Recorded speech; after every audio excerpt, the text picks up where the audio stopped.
รายการธรรมะคลายเครียดเนาะวันนี้ช่วงแรกก็เป็นนมัสการครับครับพ่ออาจารย์กล่าวทักทายเนาะครับขอกราบแต่ไตรไวสาเมตตาปรมีธรรมนะครับในท่านพระครูสมุวิสุวัตวรกิจโจนะครับท่านเจ้าวาดวัดไฟหินผู้อำนวยการสถานีคลื่นวิทยุ 104.50 เมกะเฮิรตซ์ไฟหินนะครับไวสาท่านอาจารย์พระครูใบดิกาสมัครยานศิโลนะครับเชิญพรพ่ออาจารย์แล้วก็ไวสาเน้นท่านอาจารย์เน้นอารักษ์นะครับแล้วก็สวัสดีกับพี่พิสมัยเนอะลุงนุ้ยช่วยให้หลุดไปแล้วเนาะครับหลุดไปแล้วก็ขอกราบสวัสดีกับบรรดาพี่น้องกับญาติธรรมแฟนรายการธรรมะคลายเครียดทุกท่านนะครับที่รับฟังอยู่ต่างบ้านนะครับ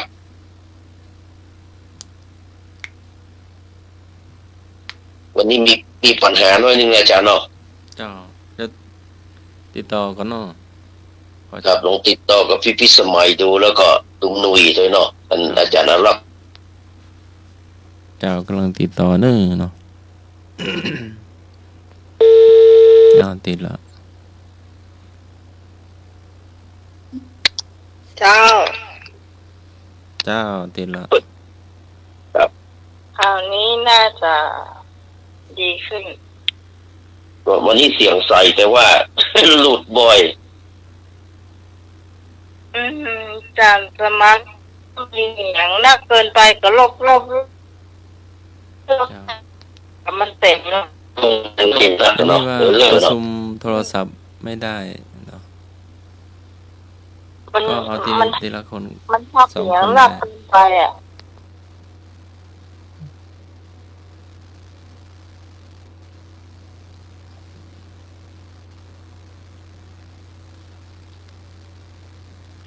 ก็สวัสดีกับแม่ครูสัญญาทองอิ่มด้วยนะครับรับฟังอยู่ที่บ้านยอดนะครับ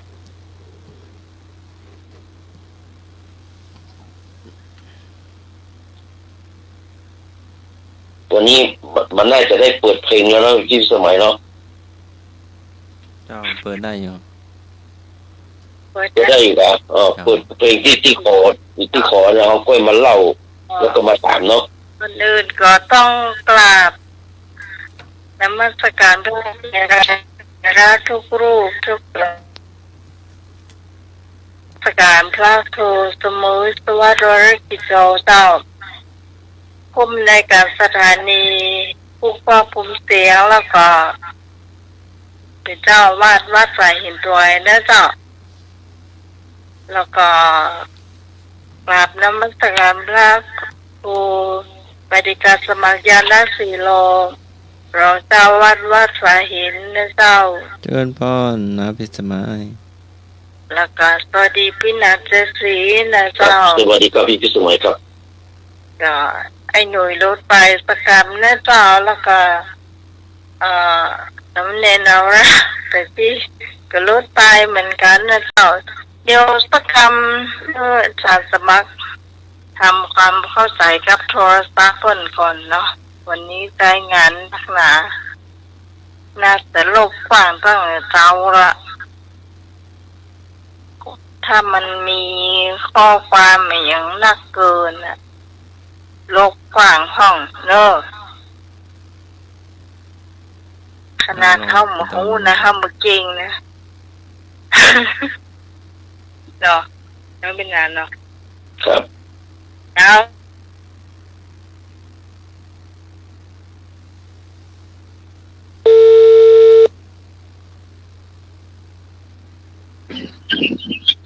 ครับผมครับ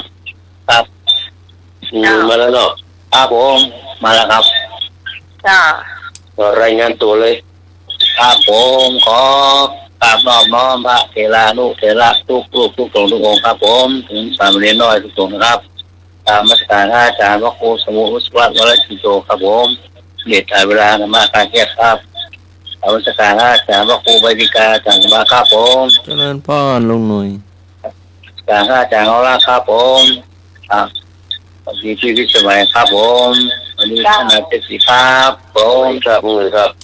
มาขายแค่ทุกท่านทุกคนนะครับผมครับผมสวัสดีครับ วันนี้พี่กรณ์ขอเพลงหน่อยว่าขอเพลงก็กระเทียงกันตั้งวันนั้นแล้วนะ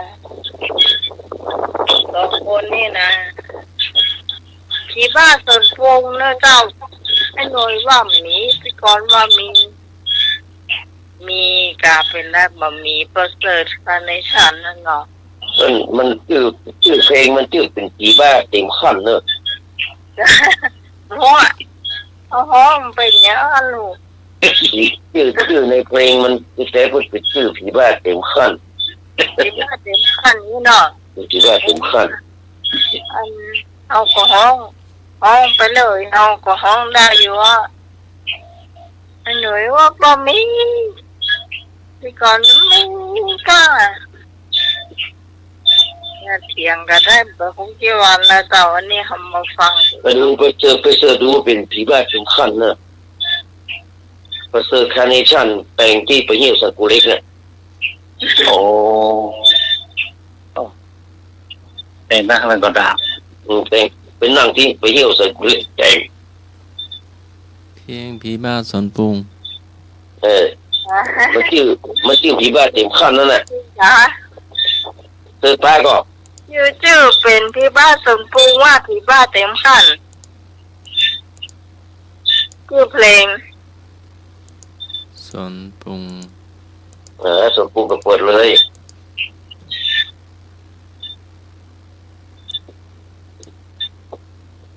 ผีบ้าสวนปรุง นี่อ่ะ ขึ้นกับท่านอาจารย์ที่ว่าสมปรุงอ่ะ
แต่ที่ลุง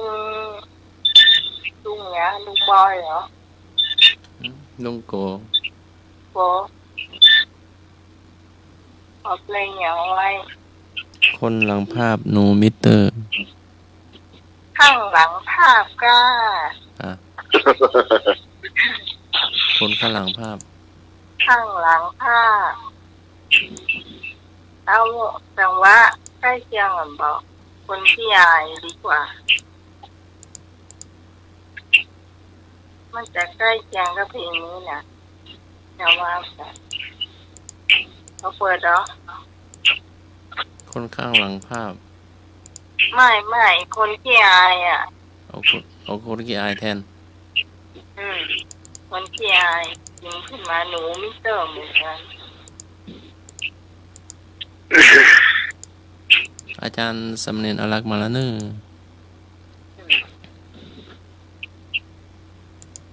เปิดเลยครับงั้นคือเวลามันเหลือนิดแล้วเปิด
เอาไว้แล้วเศร้า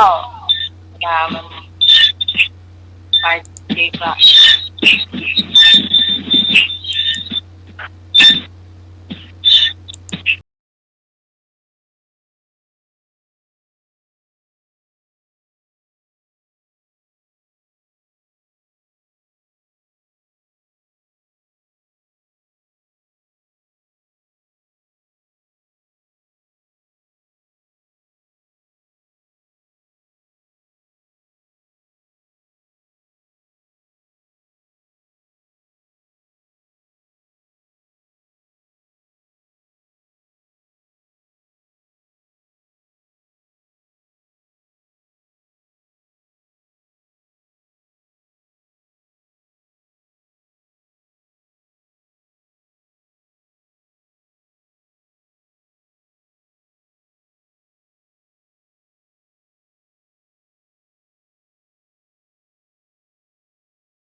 ฮัลโหลเจ้า หมดแล้วเนาะ เจ้าไปแล้วสายันสัญญา ครับสายันสัญญา4 ปีที่คอยได้มีคำถามเนอะแต่ก่อนจะเพิ่มถามก็ไปเล่าเพลงที่เปิดเพลงที่ผมขอเพลงแรกก็คือเพลงรักแฟนคนเดียวเนาะรักแฟนคนเดียวของเมืองมนสมบัติเจริญซึ่งเป็นนักร้องที่โชคดีอยู่ในความโชคร้ายโชคดีก็คือว่าได้เป็นน้องบ่าวบุญธรรมของคุณครูสุรพลสมบัติเจริญเพื่อให้ใจนามสกุลนะคนเดียวแหละใจนามสกุลเป็นสมบัติเจริญแต่เพลงเนี่ยแต่ที่ผมเปิดเลยครับมันมีที่มาที่ไปเป็นเพลงที่ทำให้เมืองมนสมบัติเจริญต้องออกจากวงสุรพลสมบัติเจริญไปนั่นเนื่องจากว่าผู้เท่ามาถึงการเพราะว่ากฎระเบียบของคุณครูสุรพลวงสุรพลสมบัติเจริญเนี่ยจะต้องมาไปร้องเพลงของคนต่างนอกจะต้องร้องเพลงเฉพาะคนต่างในแต่งที่ตะวันบอกว่าจะเป็นจินดาสมบัติเจริญสุรพลสมบัติเจริญทองใบต่างๆที่แต่งนี่เนี่ยจะต้องร้องเพลงกับคนเหล่านี้แต่ทางด้านเมืองมนสมบัติเจริญเนี่ยไปร้องเพลงรักแฟนคนเดียวเนี่ยที่มนัสสุขศรีเป็นคนแต่งมนุษย์สุขศรีเป็นคนต่างนอกก็เลยต้องจำเป็นต้องออกจากวงไปจำเป็นต้องออกจากวงไปเพราะแสดงความรับผิดชอบแต่ก็ไม่ได้โคตรไม่เกลียดกันนะพอออกไปแล้วก็ไปอยู่กับวงครูสำเนียงม่วงทองรวมดาวกระจายเนาะครูสำเนียงม่วงทองก็เป็นเพื่อนของครูสุรพลนี่แหละแล้วก็ออกมาอยู่วงของไวยพจน์เพชรสุพรรณแล้วก็ได้ร้องเพลงเนี่ยก็น่ะอุ้มลูกตามเมียห้องกายอย่างหลายเพลงน่ะดังแล้วก็ครูสุรพลก็ร้องเข้าไปว่าเอาอีบอกในแดนก็ดังแล้วจะอันตั้งวงฮือแต่ประเทศไปอยู่ในวงสุรพลเนี่ยแต่ตั้งวงฮือตั้งเป็นวงของเมืองมนสมบัติเจริญนามสกุลเป็นใจอย่างเก่าจนกระทั่งเสียชีวิตเนาะคนตายหลังจากที่ครูสุรพลโดนยิงที่หนองปลาไหลเนาะครูสุรพลตายปี2511เนาะ2511เนาะครับเดือนสิงหาเลยเนาะวันที่6 สิงหาที่6 สิงหา2511เนาะครับและอันครูนี่คนตายชุกเมืองมนตายเดือนพฤศจิกาปี2513โอ้ตายก่อนแต่หลังแห่ง2 ปีตายเป็นเลือดเป็นโรคตายถ้ามีประเดี๋ยวนี้ก็87 ปีแล้วตายเป็นมือละตั้งแต่ปี2513ครูสุรพลกับ90 ปลายถ้ามีน่ะ90 ปลาย90 ปลายนะครูสุรพลมีอันนี้ก็คือเป็นเพลงที่นำมาเปิดแต่ที่เพลงจะถามคำถามก็คือเพลง4 ปีที่คอยมันก็จะถามเพลงที่นี่แต่ว่าที่นี่มันจะมีคำตอบใน4 ปีที่คอยนะแต่ถ้าใครนะครับร้องเพลงไอ้หนุ่มรถไถได้เนี่ยจะมีคำตอบอยู่ในให้หมดเลยในแรกกูจังเนาะไอ้หนุ่มรถไถเนาะลุงกูจังเนาะกูจังแกหนุ่มรถไถแล้วก็อันที่ใหม่กูจังเนาะไอ้หนุ่มรถไถเนาะแต่ยังเหมือนกันนะแค่ปวดท่านสมองจะบัดทันเกิดเนาะเกิดไม่บัดทันได้รถไถเดี๋ยวเขาจะสักเพลงหนึ่งที่ฟังที่เรามีเปิดแม้แต่ของเก่าแล้วก็เนนต้นกระบอกจักไหนพยายามที่โค้ชหาชื่อเพลงนี้นะเพลงอย่างกับมันโหจัก4 ปีที่คอยน่ะใช่เพลงอย่างก็มันหมูจังชื่อนั่นนะห้องอย่างไรห้องอย่างไรแล้วมันห้องอย่างมันต้องมีเนื้อเลยกันถ้ามีเนื้อมันก็จะบอกกันได้มันก็อยู่ที่คือได้นะถ้าบอกไปพูดเองไอ้หยังไม่ได้เลย มันต้องหูเนื้อพวกแกขึ้นลมได้เลยมันต้องหูเนื้อว่ามันเนื้อมันไม่ไหนจะได้พวกเนี่ยนอนเลยเนาะ มึงว่าประตูตัวพวงวะเนอะ ขึ้นบนข้ามแหวนขึ้นบนข้ามแหวนโอ้เดี๋ยวเขาเริ่มถามคำถามเลยก่อนเนาะ ครับผม มันเดิกมาละเดี๋ยวนี้ก็เลยเราจะได้ไอ้เอานิทานละถามว่า4 ปีที่คอยน่ะใครเป็นคนแต่งเพลงนี้โอ้ง่ายๆเนาะ4 ปีที่คอยใครเป็นคนแต่งกอไก่จินกรทิพมาศขอไข่ชนละทีทานทองขอควายชนชัยฉิมพะวงงองูพีระตรีบุภาจินกรชนละทีชนชัยพีระ4 ข้อแค่นี้เองมาใครอยากจะทายก็ทายมาเนาะ ครับเจอเลยครับ 0532 ปีที่คอยนี่ใครเป็นคนแต่งเนาะมาเลย ได้ตามสมัคร นี่คนเครื่องเนาะอีกเครื่องหนึ่งไม่ติด0538104006นี่ติดอยู่ ติดต่อ0538104069เปลี่ยนเบอร์ อันนี้เปลี่ยนเบอร์กันไปเนอะ0538 เปลี่ยนเบอร์แต่ไม่เปลี่ยนใจเนาะ เมื่อก่อนใช้เบอร์2 เบอร์เจ้า8104069เอาลองโทรเข้ามาเนอะตะกี้มีแน่เล่ายายพรโทรมาตะกี้ว่าโทรไป นี่ วัน ครั นี้ บ ผมมีไปฮับตะกี้ยายพรโทรมา ครับ โทรมา ก็ติดแล้ว จ้าพี่ชาย น้องไหมน้องไหมเปลี่ยนเบอร์โทรศัพท์น้องไหมก็พี่โทรไปทีไรมันก็บอกคือพี่โทรกลับป่ะเดี๋ยวพี่โทรไปหาพี่โทรกลับเดี๋ยวก็มือจะบอกเนาะ น้องไหมแล้วก็อันนี้ที่ใช้ปัญหาตะกี้พี่เอาก็ขอใครเนอะขอใคร ขอเข้าก็เลยทีเนาะ ขอไปเนาะมาแฮมน้องวัดเลยเพื่อ เพื่อจะบอก เชิญเลยครับ06206จ้าพี่พรเอากอไก่เจ้า ก็ไก่ ก็ชื่อเหมือนกันนี่เนาะชื่อ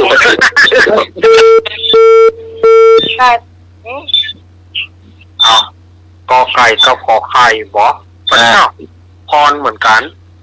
พรละปูนกับพรเชียงใหม่ พรป่าเศร้ากับพรเอราวัณ เนี่ย ต่อให้มาพอเพลงลูกคู่มา ว่าสวนกรุงมา สายซ้ายหลูมา สันไส้หลง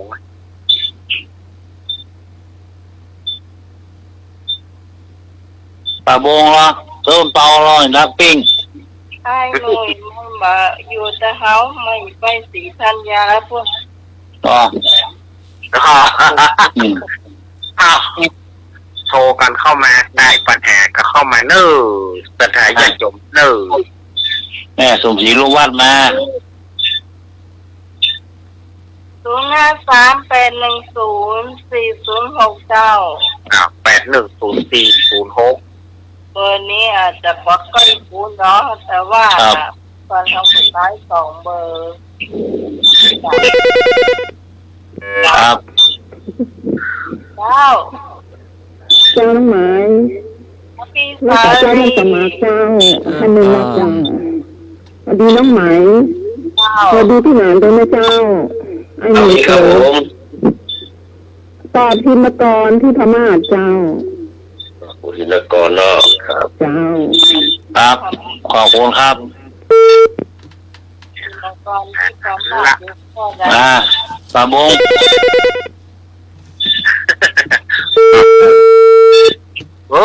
หลุดไปเหีย เจอแล้ว เดี๋ยว อ้าวมาใหม่ พ่อคนพ่อแต่ มาใหม่มาปาบงมา 3810 ปาสร้างเห็นแล้วปิ้งมานี่ โอ้พง มาเราไปนอนกับได้ยินได้หลับไปยาวเนาะ ไอ้หัวยาวมา ค่ะพี่กรณ์จ้ะพี่กรณ์ก็ตอบธินกรที่ประมาทจ้ะ ครับต่อไอ้ คุยกัน สั่งกลางมาไอ้บุญส่งมานั่งโต๊ะยุงได้เลยมา ค่ะ บนกองเราอยู่บดอกบดายหาว่าบัโทบัที่กันขวัญเลยว่ะ จ้าก่อน นะจอมฝนหม่อนดีว่ะเจ้า ขอตอบสุนทีทานของกุฏิ ไอ้ก็จบทีเนาะ ครับไอ้ก็ชนนาทีท่านร้องเนาะ อันทองเอาละ พะเยา เขาเฉลยกันเนาะ ครับ ถ้าปีดาวนี่ปีเหลืองตัวพี่สารีเนี่ย กินแล้วใคร เหลืองตัวพี่สารี กินกรเนาะก็คือคุณกินกรที่พม่านะครับเป็นคนแต่งเพลงนี้แหละ โอ้ กินกรที่พม่าเป็นแต่งหมดเนาะแล้วเพลงนี้มันจบเหมือนเพื่อนนะอาจารย์นิรักษ์เพลงนี้มันจบเหมือนเพื่อนปกติเพลงผู้จะจบลงน้องคนเดียวน่ะรักน้องคนเดียวกับลงด้วยสามัญนะคำว่าคำสามัญก็คือคำที่อย่างเขาอู้กันเนี่ยมันอย่างนั้นแต่อันเนี้ยมันลงด้วยไม้โทอะไรก็เองเนี่ยแรงประทงหัวใจที่กลวงทุกทั้งปวงจงสิ้นปิดสิ้นได้ก็เพลงคือมันจะจบด้วยอย่างไอ้คณะเพลงไอ้กี่บ้าไอ้เหรอไอ้เยอะส่วนกูมันก็จบด้วยกันจบพอสุดท้ายมันจบอะไรก็ไอ้มีฉายาผีบ้าชวนปรุงไงวะมันก็เป็นปรุงเหรอเป็นปรุงเหรอเป็นคำเสียงธรรมดาสามัญเนาะวันในยุคสามัญอ่ะเมื่อวันในยุคสามัญอ่ะอันนี้เป็นวันในยุคโทเนี่ยวันในยุคโทสิ้นอันนี้ก็คือคุณแล้วก็เป็นคนแต่งเนาะต่อไปเนี่ยเพลงไอ้นุ่มรถไถน่ะเป็นเพลงภาคต่อที่ครูไอ้อย่างว่าสุรกีทานทองเพื่อเป็นคนแต่งเพื่อจะมาเป็นคำตอบเพื่อเพลงเนี่ยอินของอัน4 ปีที่คอยน่ะ4 ปีที่คอยน่ะจะมีคำตอบว่าจะเริ่มถามเราว่าหัวใจหรือว่าพระเอกในหนังในเพลงเรื่องนั้น4 ปีที่คอยน่ะมีอาชีพอะไรอย่างหัวใจที่เป็นคนร้องเพลงเนี่ยที่เป็นคนเล่าเรื่องนั้น4 ปีที่คอยน่ะมีอาชีพอะไรเนี่ยเขาต้องมีคำถามไปเปิดไว้ต้องมีเพื่อบางคนก็อาจจะแบบได้ฟังเพลงไอ้หนุ่มรถไถเนาะก็ไก่ทำนาขอไข่ประมงขอควายรับราชการงอขับรถไถทำนาประมงรับราชการรถไถพระเอกเอาพระเอกก่อนเอาพระเอกของเรื่องเนี่ยพระเอกของเรื่องที่ดำเนินเรื่องที่เล่าเรื่องเนี่ยอาชีพมันยังอาชีพมันยังเอาขับรถแดง ครับไอ้เนาะจากสมาร์ทเนาะ จะมาขับรถแดงเนาะ รถแดงกับรถแก๊ปรถแดงกับขับรถแก๊ป โอ้รถแก๊ปพี่กรณ์จ้ะแล้วก็โทรศัพท์พี่กรณ์ไม่ค่อยดังอาชีพขับรถไถจ้ะก่อน เรื่องนี้มันง่ายแล้วเขาเฉลยว่ามันขับรถไถแน่นอนว่ามันเป็นไอ้นุ่มรถไถครับอันต่อไปแล้วนางเอก ที่ไปเรียนเสริมสวยน่ะชื่อว่าอย่าง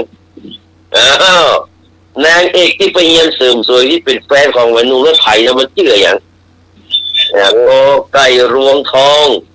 ขอไข่สายใจขอควายน้องกลอยงองูน้องกลอยรวงทองสายใจกลอยและกับกลอยชื่ออย่างกลอยมาคุณติดทุกคนจ้ะครับผมชื่อน้องกลอยจ้ะครับก็ขอควายเนาะน้องกลอยเนาะน้องกลอยน้องกลอย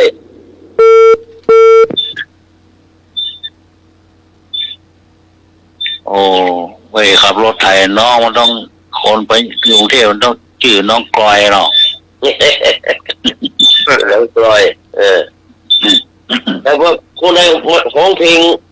ไอ้หนุ่มรถไถได้เราจะตอบได้ละชื่อพลังมีเนาะชื่อผมมีลิลลี่ลาล่าลินดาเนี่ยมีเนาะน้องกลอยก็ถูกละหรือน้องกลอยมั้งวะก็เขาจะตัดต่อยเราว่าน้องกลอยแล้วเนาะน้องก็เรียนเสริมสวย4 ปีเนี่ยได้สามีเป็นคนประเภทไหนได้เป็นสามีได้มีสามีหรือว่าผัวเนี่ยไปเป็นอาชีพอย่างเอาล่ะขอไก่นักศึกษาขอไก่นายห้างขายยาขอควายดารางองูนายแบบนักศึกษานายห้างขายยาดาราแล้วก็นายแบบน้องคอยไปเอาผัวไปได้ยังขอไข่เจ้าตอบขอไข่นายน้อ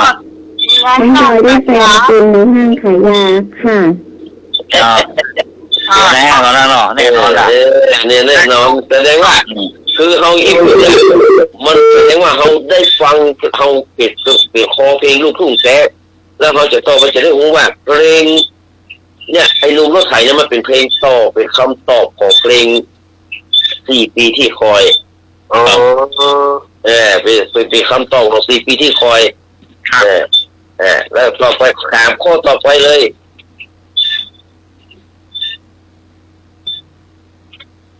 ถามข้อต่อไปเนาะมันเป็นคำตอบสุดท้ายแล้วถามว่าน้องกลอยเนี่ยเป็นลูกมีพ่อหรือแม่หรือว่าเป็นลูกกำพร้าน้องกลอยเป็นลูกที่มีพ่อมีแม่หรือว่าลูกกำพร้านี่ผมจะบอกนี่ผมถามคำถามปลายปิดเลยถามว่าน้องกลอยเนี่ยเป็นลูกกำพร้าหรือว่าเป็นลูกที่มีพ่อมีแม่อันนี้บอกว่าเนาะอันนี้มันมีคำถามมันมีเพราะว่ามันเป็นจะแค่ว่าเป็นกำพร้าหรือว่ามีพ่อมีแม่ซะมันต้องมีพ่อมีแม่ล่ะเนาะเพราะว่าป้ากับลุงจะถามหาว่าทำไมไม่มาบ้านป้าจีนเนี่ยค่ะ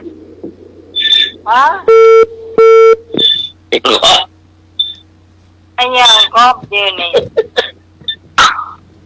ว่าเมื่อไหร่เหรอมาสู้ทราบกันมาข้างเรื่องเราเดี๋ยวนี้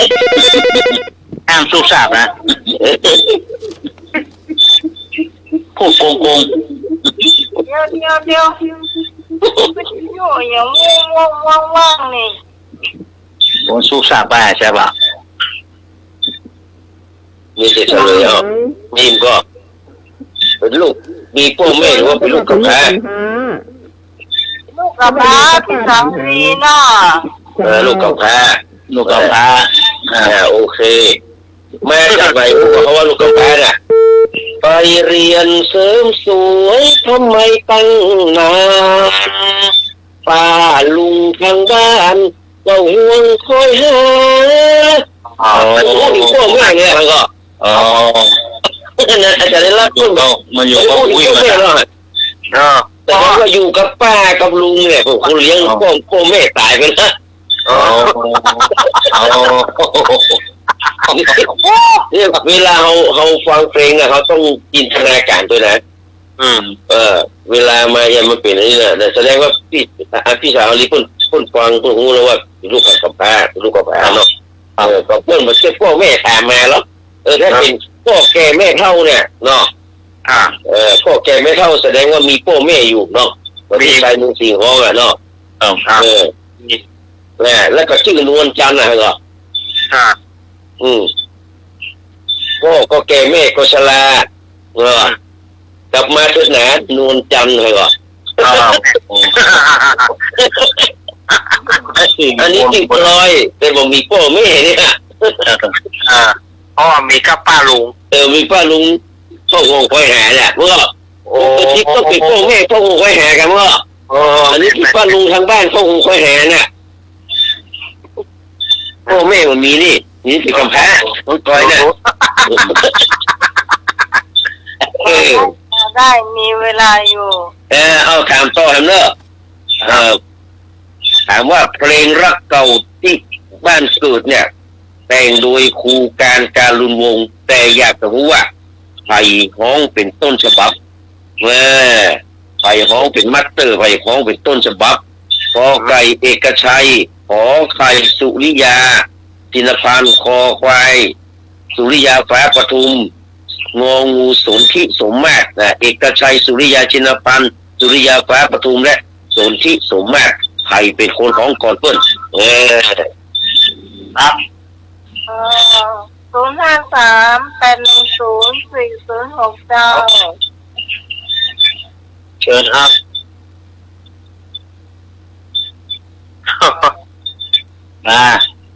ตอบแม่ได้ตอบมาเลยปืนความหลังโอ้หมดดีแล้วเนี่ย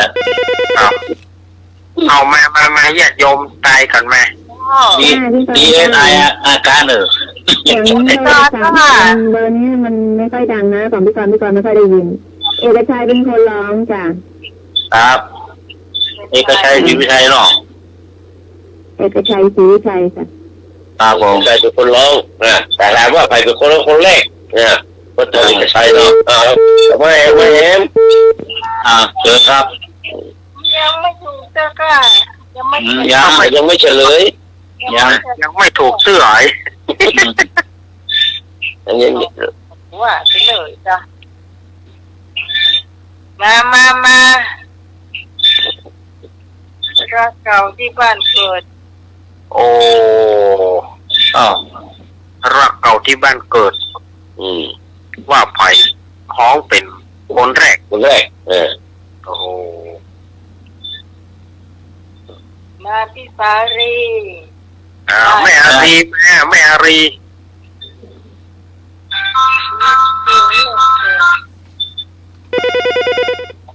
มากับเพลงสาวสวัสดีพ่อฮัลโหลครับพี่พันที่หน้าของที่จุงหน้า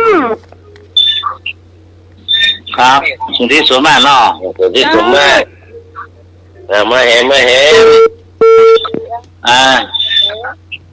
ฟังเฉลยกันนะครับเดี๋ยวฟังเฉลยกันแล้วกันไอ้ก้อน053-810-4069พี่ขอต้นตามมาเลยใครเป็นต้นฉบับสุริยาฟ้าประทุมแล้วก็มีสุริยาอย่างสุริยาจินพันธ์ที่สมมาตร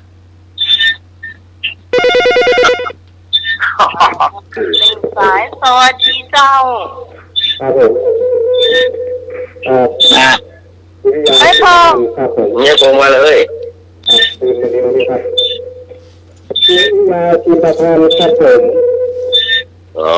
มาแล้วเนาะจินพันธ์เป็นคำตอบที่ถูกต้องเนาะริยาชินพันธ์เป็นคนร้องคนแรกเลยเนี่ย โอ้ ต้นฉบับนี่นะสุริยาชินพันธ์เป็นคนฮ้องเลยแหละเนาะ โอ้ โอ้ตาจ้าไม่กินเหี้ย สุริยาชินพันธ์แต่เขาได้ยินแค่เวอร์ชันของเอกชัยคนเดียวเนาะ เขาแม่น คือเขาก็คิดว่าเอกชัยเนี่ยเป็นคนฮ้องคนแรกโอ้แต่มันไม่ใช่ เอาเอา การกระลุวงพูดเคยออกไอ้นี่หมายความว่าคนที่ฮ้องก็คือพระเอกลูกหล่อพระเอกลูกทุ่งนี่แหละสุริยาชินพันธ์เป็นคนฮ้องแต่มันไม่ดังก็เลยเหมือนกับเพลงเก้าอี้แถวหลังเลยอ่ะไอ้เมืองแรกนั่นแหละเมืองแรกเลยมันไปดูหนังเมื่อวันมันเลยบดังไงมันไปดูหนังเมื่อคืนกับมันมาดูหนังเมื่อวันคนเดียวคนเดียวดัง อย่า ต่อเลย เชียร์นภันเลยมาให้โทรทัศน์หรอ เขาแหมสักอันนี้เนาะถามว่าไพโรจน์สังวริบุตรเนาะตายเมื่ออายุ72 ปีนะถามว่าในหนังเรื่องวัยอลวนเนี่ยใครเป็นผู้กำกับหนังเรื่องวัยอรวนที่มันทำเมื่อเกิดน้องโอไอ้ตั้มไว้น่ะเนาะไอ้ตั้มน้องไอ้ตั้มน้องโอเนาะลาลานากับไอ้อย่างเขาลาลานาสุลาวันกับไอ้โรจน์สังวริบุตรเนาะมีรักอุตรุตรีแล้วก็รักอุตรุแล้วก็วัยอรวนน่ะถามว่าใครเป็นผู้กำกับ โอ้โถ นะคำถามปลายเปิดเนอะนี่นะปลายเปิดมันมีข้อกอข้องอเนอะใครเป็นผู้กำกับ ผู้กับ เนี่ยผู้กำกับหนังเนาะแต่ก็ยังชุมแพมันต้องอะไรอย่างเงี้ยวสันติสุชาอำนวยการสร้างพยุงพยากุลกับการแสดงเนี่ยแล้วหนังประเภทรักต้องหนังประเภทเนี่ยอันนี้มันหนังวัยรุ่นเนี่ยหนังวัยรุ่นเนี่ยไปเป็นคนแสดงไปเป็นคนกำกับมาเลยเนอะไอ้ผู้จัดผู้กำกับสมัยก่อนนั้นมีอย่างก็ว่าไปละ มาละ เจ้าเอ้ย เทียบพูดครับผม เพีย แม่นเปียกโปสเตอร์ล่ะเขาว่าไปก่อนละเปียกโปสเตอร์เนี่ยเป็นคนจุดประกายหนังแบบวัยรุ่นเนี่ยจริงๆเปียกโปสเตอร์ก็แกแล้วนะแกเป็นที่มีแม่ศิลปินแห่งชาติด้วยนะแล้วก็อันประมาณ80 กว่าแล้วไปเปียกโปสเตอร์เนี่ย เรียกโปสเตอร์ เปียกโปสเตอร์เนี่ย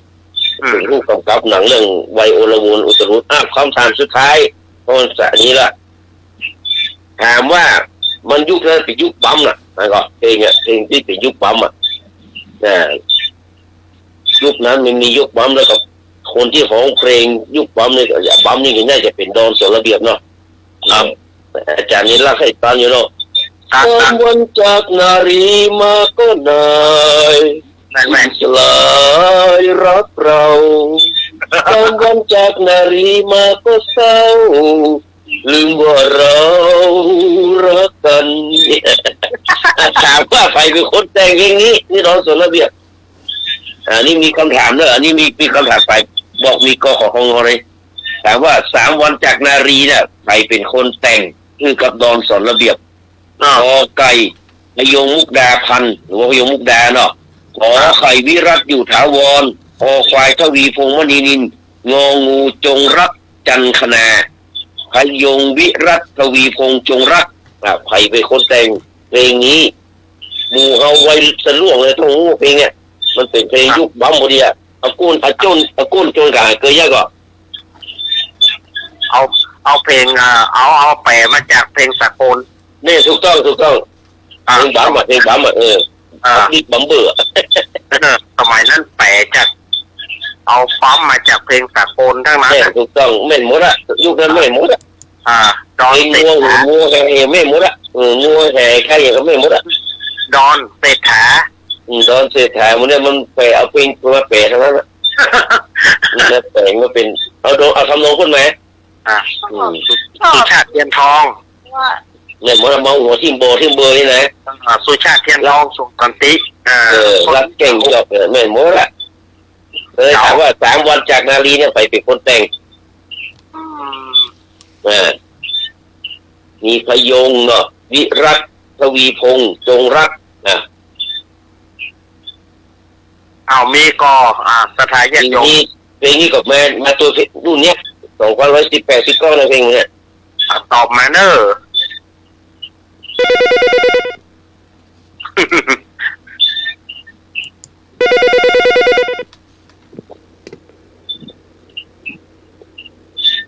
พูดไปทางใด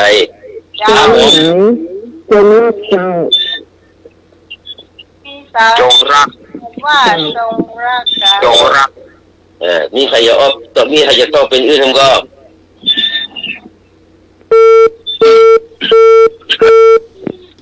หลุดเรียวว่า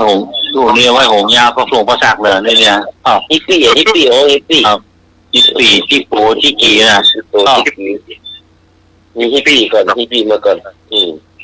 ตรงถ้าใส่เตียวทรงเด็กทรงมดเนาะครับถูกแล้วครับจงรักจังคะแนนถูกละโอ้จงรักการบุญจงรักจงจังคะแนนเป็นคนแต่งเลยครับมันแน่เชื่อว่าปกติพ่อจะเปิดเพลงเป็นพ่อจะแต่งเพลงเป็นเพลงสากลเป็นอย่างว่าเพลงไทยสากลคือลูกกรุงแต่วันนี้เพิ่มมาเป็นนี่ก็ของสตริงเพลงนี้เนาะเพลงสตริง3 วันจากนาลีนะเป็นสตริงนี่คือคำถามวันนี้เนาะก่อนที่จะจากก่อนนี้ก็จะนำเรื่องเล็กๆน้อยๆมาอู้กับบรรดาพ่อพี่น้องที่รับฟังอยู่ทั้งบ้านและหมู่เฮาทุกคนเลยนะครับคุณว่าคำถามดูเหมือนเป็นคำถามธรรมดาแต่มันพังทั้งชีวิตนะจะเล่าเรื่อง3 เรื่องเนาะมันจะนิทานอย่างของนี้เล่ากันเล่ากับเรื่องทางนี้เล่าไป แต่อันนี้เป็นนิทานเป็นเรื่องเล่าเนาะที่ว่าคำถามธรรมดาแต่มันทำให้พังทั้งชีวิตเรื่องแรกชายหนุ่มในร้านธรรมดานะทำงานมา2 ปีได้เงินเดือน 8,000 บาทแม้จะบ่นักแต่เขาก็ใช้ชีวิตแบบเรียบง่ายตื่นตั้งแต่เมื่อเจ้ารีดเสื้อผ้าเองทุกวันยืนขายของหน้าร้านบ่เคยบ่นแม้จะร้อนสักเมื่อใดเหงื่อใครไหลเต็มหน้าเต็มหลังก็บ่เดือดร้อนวันหนึ่งเพื่อนเก่าเข้ามาเยี่ยมเข้ามาเอี่ยวหาแล้วก็ถามว่าโอ้เงินอยู่ที่เก่ากับบ้านจริงได้เงินเดือนเท่าไหร่ เขาก็ตอบง่ายๆว่า8,000เอาเพื่อนคนนั้นทำแน่ตกใจแล้วก็เบ้ปากเขาใส่บืนปากเขาใส่แล้วก็อู้เสียงดังๆแบบคิดว่าอ๋อ8,000นี่พ่อแหกเลือดอะไรอย่างจริงอดทนอยู่ได้อย่างไรเนี่ยมันเอาเปรียบขึ้นชัดๆนะบาเสียงนั้นเหมือนกับคอนตุกใจของคนผู้ชายคนนั้นของเขาคนนั้นคืนนั้นก็เขาก็นอนบันลับแล้วก็เริ่มหายใจแห้งขึ้นกำลูกกุยแน่นแท้หัวใจเต้นมาเป็นจังหวะคิดวนซ้ำๆว่าอันนี้เรากำลังถูกเขาเปรียบแต่แพ้กันเนี่ยพอวันรุ่งขึ้นเมื่อเจ้ามาก็ไปเข้าไปถามเข้าไปหานายจ้างด้วยสีแน่ที่จริงจังน้ำเสียงสั่นไม่ถ้าขอขึ้นเงินเดือนนายจ้างก็พอหน้าแบบนิ่งๆเนาะพอหน้าเขานะก็จะอู้จะแจ้ว่าตอนนี้ยังบอกพร้อมขึ้นเงินเดือนเนี่ยไอ้คนนี้ก็หันหลังแก้วเดินออกจากร้านโดยไม่มีคำล่ำลาหัวใจเหมือนมีบางอย่างพังลงวันสุดท้ายที่เขาทำงานเนี่ยอันนี้ทั้งหมดเริ่มจากคำอู้ที่แบบมีเจตนาร้ายนะแต่มันทำลายกูอย่างนั้นลุงหนุ่ยเนาะครับและแถมเรื่องที่สองก็คือ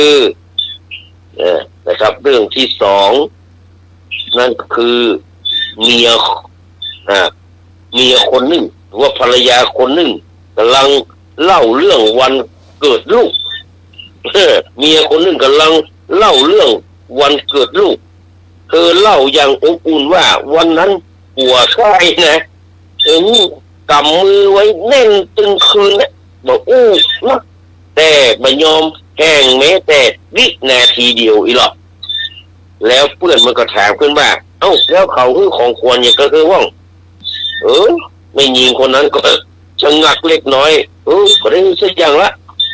เพื่อนก็ทำแง่งุดงิดขึ้นมาทันทีเสียงเริ่มแข็งไอ้ยังก็ดอกไม้ก็บ่มีสักช่อแกของควรก็บ่มีเลยแกเขาพันเธอมาเป็นมีคุณค่าอะไรกันเนี่ยกำนั้นนี่เหมือนฟ้าผ่าลงในกลางใจเธอก็เงียบไปหัวใจเริ่มมุนมองดวงตาแดงวัดน้ำเสียงในใจนะครับตะโกนว่ามันแม่งก็ฉันมามีค่าแท้กันเนี่ยเมื่อผัวปิกมาบ้านในตอนเย็นเธอก็บอกพ่อแน่ผัวเลยแล้วก็บอกบัญยิ้มสุดท้ายกลายเป็นการคิดกันรุนแรงที่สุดในชีวิตกู้และแห่งบักคือเดือนต่อมาพวกเขาก็ละกันทั้งหมดเริ่มจากอย่างกำถามที่เหมือนห่วงแต่ทำลายทั้งชีวิตรักในเรื่องสุดท้ายพ่อคนหนึ่งกับความเงียบของลูกบ่าวพ่อแก่แล้วแต่ยังแข็งแรงอยู่บ้านเงียบคนเดียวทำกับข้าวง่ายๆอย่างที่พอเลยเนาะกินทุกวันบางวันก็นั่งคอหูเก่าของลูกบ่าวด้วยรอยยิ้มพอไปยิ้มไปใกล้ๆสวนปรุงเลยกันเนาะเพื่อนบ้านก็ถามขึ้นว่าลูกชายลูกบ่าวของลุงมาเอวหาพ่อแกมันยุ่งอย่างนักเดือมฮะมันยังมันยุ่งอย่างนักเดือฮะพ่อก็ไข้หัวแบบแห้งๆแล้วตอบว่ามันก็ยุ่งกับงานมันได้กับครับแต่หลังจากคืนนั้นเนี่ยไอ้พ่อก็นั่งอยู่ในครัวเหมือนไปผู้ผิดปกตินั่งพอโทรศัพท์แบบนิ่งๆเหมือนรอเสียงจากลูกที่มาได้มานะครับอีพ่อก็เริ่มกระวนกระวายความเข้าใจกลายเป็นความน้อยใจความสงบกลายเป็นความเหงาจากรอยยิ้มกลายเป็นรอยน้ำตาทั้งหมดเริ่มจากคำถามที่เหมือนห่วงแต่หรือความไว้ใจจนพังหมดเหมือนกับอย่างคนที่เป็นโรคมะเร็งแค่บอกไปตรวจก็จะอยู่ได้แห่งเมืองพอรู้ว่าเป็นโรคมะเร็งผู้เป็นไรใจโตไปถึงแต่ตุ้งมันเนาะครับแม่เพราะนั้นเป็นคำถามบางคำถามเพิ่นบอกว่ามันบัดใจปัญหาเพราะมันเกิดจากความรุนแรงแต่เพราะมันเบาเกินไปจนบ่ได้กึศก่อนอย่างไรที่ว่าทิ้งอยู่ได้ยังไงเนาะแต่มันก็บอกคือว่ามันจะเกิดเป็นเหตุการณ์แบบนั้นเนาะคำว่ายังอยู่ที่เดิมก็เป็นจะได้บ่มีบ้าน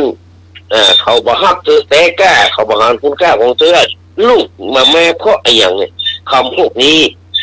มันบ่ได้สร้างคำตอบแต่มันสร้างความร้าวลึกอยู่ในใจคนฟังบทเรียนจากการที่มา3เรื่องนี้ก็คืออย่าทำลายความสงบของคนอื่นด้วยคำถามที่บ่ได้ช่วยให้เขาดีขึ้นแต่ทำให้เขา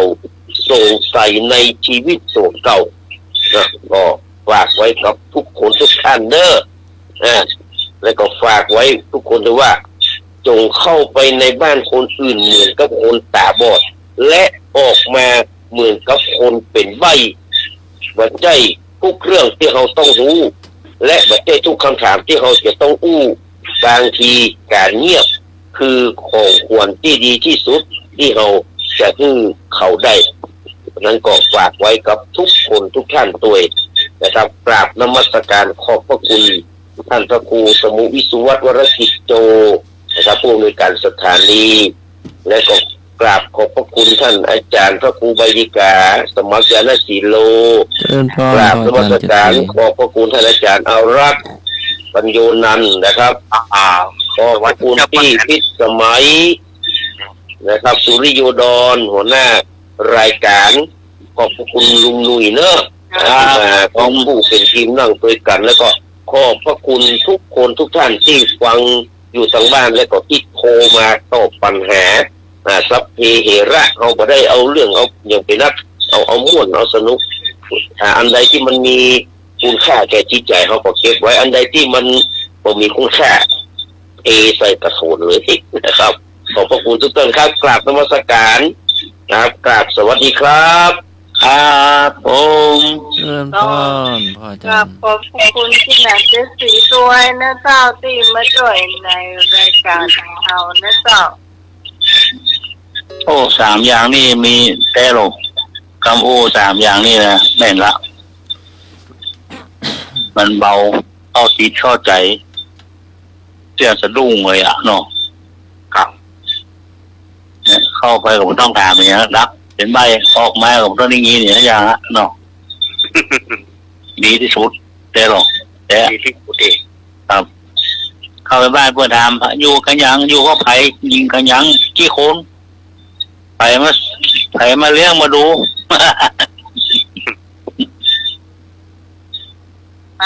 ย่อยเนี่ย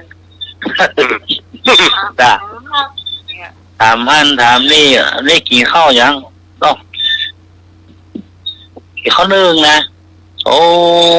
บ้านเมื่อกี้ตั้งแต่ข้าวนึ่งข้าวเช้าหอมมะลิเห็นป่ะนี่ อันบางคนนี่มันก็ตึงชอบไปยุ่งของเปิดเดี๋ยวผัวเปิ้นตายเมียเปิ้นตายอ่ะ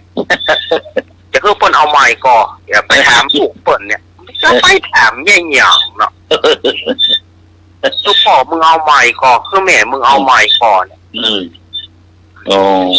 แต่หรอกนี่อ่ะ รีบไปถามเปิ้นไปถามลูกเปิ้นก็เปิ้นกำลังโศกเศร้าเนี่ย แน่น ก็ไปถามเปิ้นแย่หยังอย่างอัน คือมีหรอกเนาะ ก็ไปให้หูอย่างการของเปิ้นเอาเบาก็มันเป็นสิทธิ์ของเปิ้นเนาะ ครับ ต่อไปเน้นเนาะเดี๋ยวเล่านิทานเจ้า ครับนิมนต์ครับ ก่อนอื่นก็ขอกราบไหว้สาท่านอาจารย์ท่านพ่อครูสมุวิศวัตวรกิจโจผู้อำนวยการสถานีวิทยุคลื่นพระพุทธศาสนาการศึกษาและวัฒนธรรม 104.50 ท่านเจ้าอาวาสวัดฝ่ายหินพร้อมไปด้วยพระสงฆ์องค์เนนทุกรูปทุกองค์ด้วยความเคารพอย่างสูงสุดจริงครับผมขอกราบนมัสการท่านอาจารย์ท่านพ่อครูใบดิกาสมัครยานาสีโลด้วยความเคารพครับผม ครับผม สวัสดีโยมพี่พิสมัยผู้ดำเนินรายการสวัสดีลุงหนุ่ยเนอร์ ผมนักศึกษาครับอาจารย์ครับ เจริญปอนคณะสถาญาติโยมวันนี้ตั้งใจจะเปิดหัวละแต่ว่าสายมันหลุด ตั้งใจจะอู้ตั้งหลายกรรมละสายมันหลุดไป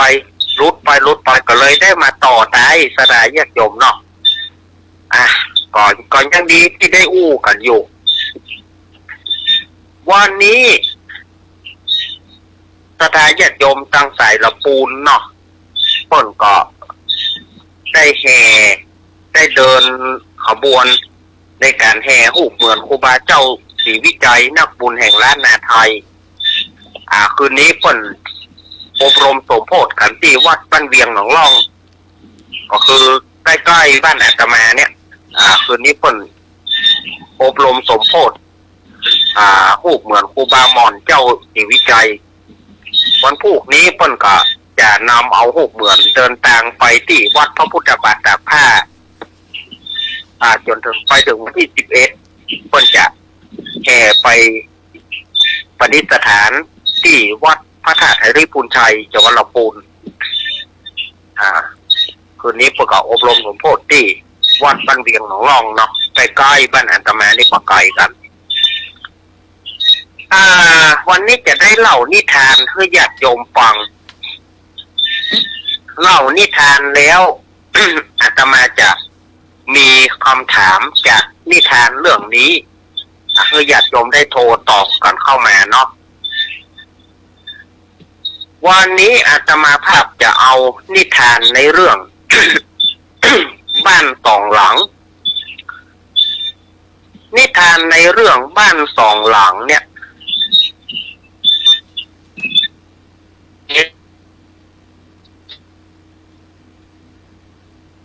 หลังหนึ่งซึ่งเป็นบ้านน้อย งอยู่ในสวนผลไม้มีพ่อแม่มีปู่ย่าแล้วก็พ่อแม่แล้วก็ลูก2 คนคือน้องหนึ่งกับน้องขวัญประธานญาติโยมนะครอบครัวนี้มีกัน6 คนที่ปลูกบ้านแต่งบ้านหลังน้อยอยู่กลางสวนผลไม้เนี่ยมี6 คนมีปู่มีย่าพ่อแม่แล้วก็ลูกบ่าวลูกสาวลูกบ่าวชื่อน้องหนึ่งทั้ง6 คนนี่อยู่ในกลางสวนเนี่ยก็ถ้อยทีถ้อยโอ้เปิ้นอู้กันม่วนมีหยังกินกันมีหยังอู้กันถ้อยทีถ้อยอาศัยกันมีอยู่วันหนึ่งเวลาค่ำละครอบครัวนี่ก็นั่งกินข้าวด้วยกันต่างก็อู้จ่าพาทีอู้กันม่วนอู้กันหลงส่งกันพอในขณะที่อู้กันน้องหนึ่งกับน้องขวัญนี่ก็บอกเพื่อกับ พ่อแม่และกับปู่ย่าว่าพ่อครับแม่ครับปู่ครับย่าครับที่ต้นไม้หลังบ้านเฮาเนี่ยมีนกกางเขนนะนกกางเขนนี่ก็บ้านเฮาห้องนกบางที่ก็ห้องนกอีเจี๊ยบบางที่ก็ห้องนกอีเจี๊ยบ เนาะนกกางเขนนี่นะมันมีหลายชื่อห้องหลายอย่างเนาะบางคนก็ห้องนกอีเจี๊ยบนกกางเขนเนี่ยมันมาออกไข่ประมาณ3-4 ฟองละ3-4 แกนละผมเขาจังลากผมกับน้องจังลากไปขอมันแต่มันจะออกไข่มันจะฟากลูกก็ครับพ่อกับแม่ก็เลยบอกว่าโอ้ลูกจะไปพอมันเนอะจะไปยุ่งไปคุยมันจะไปเอาไม้เอาอย่างพี่แย่มันเนอะคือมันอยู่ของมันอย่างนั้นนะแล้วมันจะได้ฟากลูกของมันถ้าเอาไปคุยไปอย่างเวลามันหนีไปแล้วไข่มันจะเน่าอย่าไปได้อย่าไปได้ประโยชน์อย่างปล่อยให้มันฟากลูกตามธรรมชาติของมันนะลูกปู่กับย่าก็บอกว่าโอ้นกกางเขนนี่นะหลานมันร้องเพลงให้เราฟังเนอะมันร้องเพลงธรรมชาติให้เราฟังฉะนั้นหลานจะได้ไปคุยมันเนอะอู้กันไปตัวกระตักเข้าเตื่อมกันไปตัวสถาญาติโยมถ้อยทีถ้อยอาศัยตักเข้าตักแกงเตื่อมกันไปกินกันไปอู้กันไปพอข้ามมานกกางเขนนี่มันเกาะท้องปู่กับย่าก็เลยบอกว่านั่นแน่หนึ่งเอ้ยขวัญเอ้ยนั่นน่ะนกกางเขนกับเราร้องเพลงพอล็อกมันร้องเพลงพบค่ำฟังให้ดีนะลูกจะไปยิงมันเนอะจะไปขว้างจะไปยิงมันเนอะปล่อยให้มันอยู่ตามธรรมชาติของมันจะไปรบกวนมันเนอะปู่กับย่าเปิดกระช่วยสอนอันนี้เป็นครอบครัวที่อบอุ่นใจนะครอบครัวที่อบอุ่นใจเข้ามาก็พอมีอย่างนักพอมีทีวีพอมีโลกพอมีอย่างตามตะเกียงบ้านหลังนี้นะตามตะเกียงอยู่กันในกลางสวนผลไม้แล้วก็ทัดไปแถมหลังหนึ่งซึ่งก็ใกล้กับบ้านสวนของน้องหนึ่งน้องขวัญเนี่ยอันนั้นก็เป็นบ้านคฤหาสน์หลังใหญ่เป็นบ้านไม้2 ชั้นลูกเป็นบ้านไม้2 ชั้นบ้านไม้สักอย่างดีเลยนะบ้านไม้2 ชั้นมีรถเก๋งมีทั้งรถเก๋งมีทั้งปิกอัพทีวี3 เครื่องวิดีโอเกมการอย่างแก วิดีโอดูหนังวิดีโอเกมพรั่งพร้อมไปด้วยสิ่งอำนวยความสะดวกน้ำอุ่น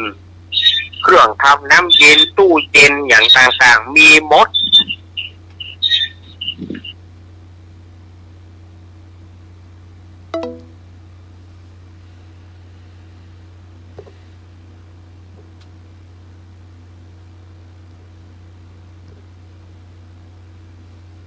เราสกรรมนี่เนาะ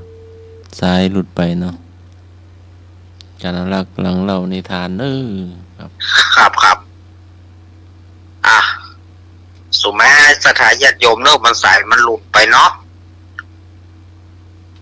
ที่นี่ก็มี3 คนพ่อแม่ลูก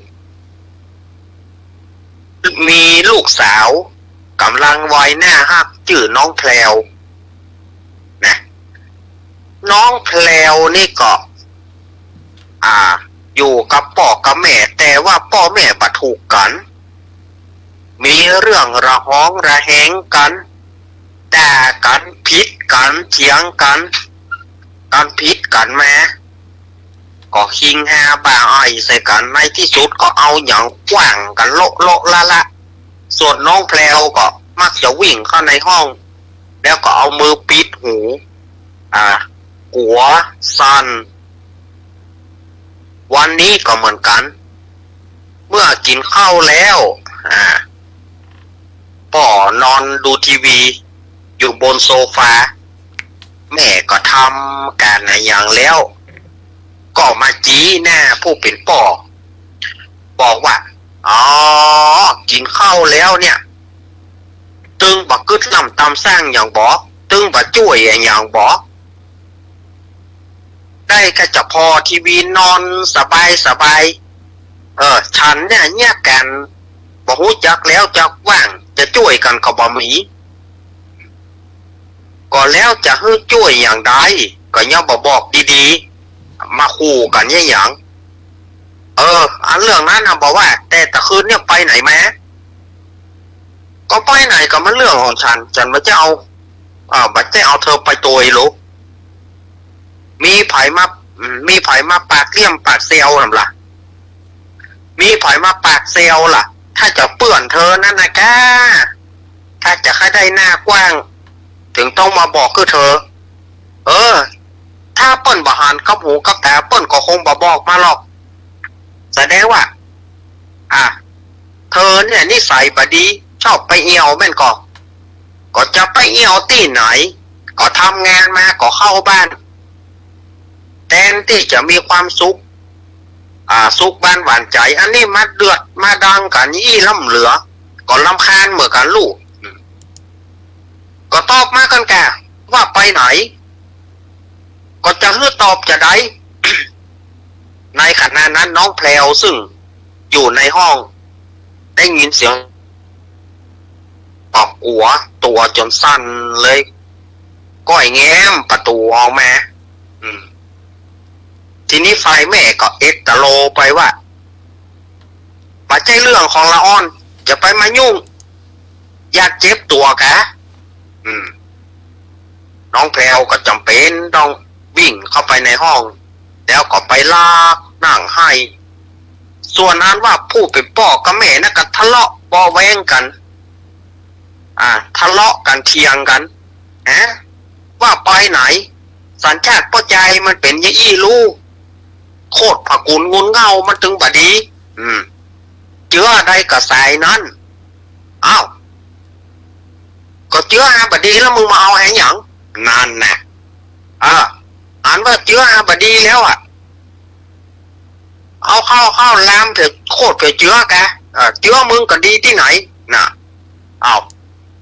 อันเนี้ยสถานญาติโยมเรื่องของผัวของเมียเนี่ยเอาเข้าลามไปเถียงกันเป็นไฟลามต้ง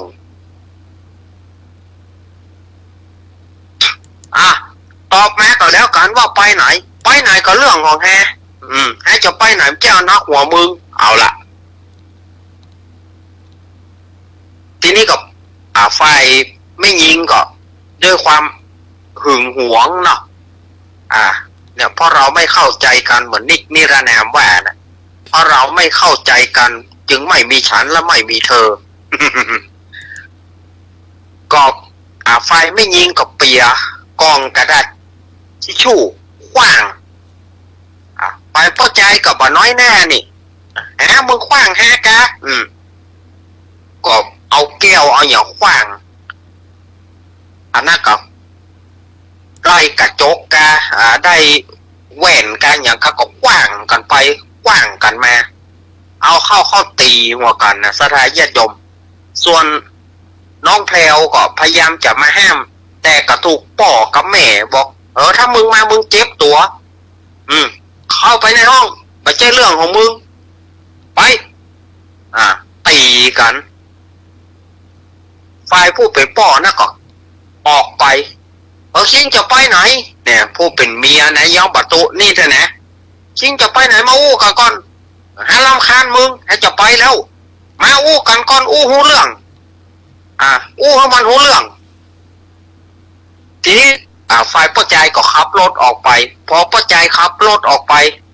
ไม่ยิงก็ยกกระถางต้นไม้เนี่ยกว้างถูกกำแพงแตกแล้วก็ปาเข้าของวิดหุยด้วยความอิจฉาริษยาด้วยความโกรธความเกลียดมันเอามีดตันอะไรอย่างมือตันอะไรอย่างที่ใกล้ๆมือก็ขว้างโลส่วนน้องแพรวก็เอามือปิดหูให้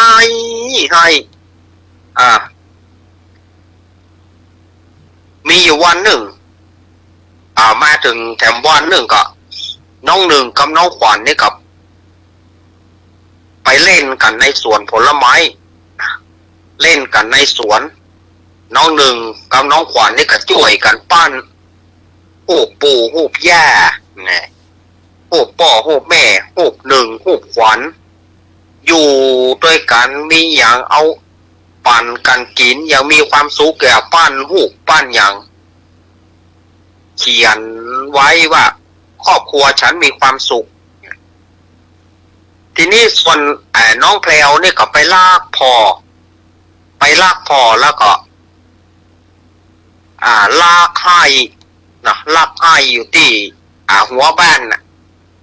ทีนี้น้องหนึ่งกับน้องขวัญเนี่ยไปปะเข้าใส่ก็เอ็นดูมันแต่ห้องมาเล่นตัวเหรอเนี่ยก็เลยห้องแพรวมาเล่นตัวการเพะแพรวมานี่มาเล่นตัวการเพะน้องแพรวนี่ก็บอกให้แก้ก็มุดมาไหนมันห้องกำแพงเนี่ยมันเป็นห้องหอยแตกแล้วหัวบ้านเป็นพวกหอยแตกแล้วมุดมาเตอะมาเล่นด้วยกันน้องแพรวก็จึงมุดไปหาน้องหนึ่งน้องขวัญทันใดนะก็ไปหันใส่หูที่น้องหนึ่งกับน้องขวัญเนี่ยปั้นหูปั้นหูปู่แย่พ่อแม่ขวัญเนี่ยครัวของเปิ้ลมีความสุขนี่อย่างครอบครัวของฉันจึงบอกมีความสุขพ่อแม่ทะเลาะกันพ่อแม่เถียงกันบัดเดี๋ยวมีโคงเขาว่าจะแยกกัน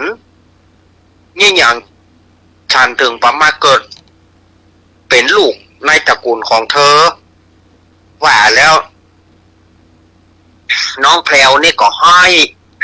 น้องหนึ่งกับน้องขวัญนี่ก็ช่วยกันปลอบใจในขณะนั้นนก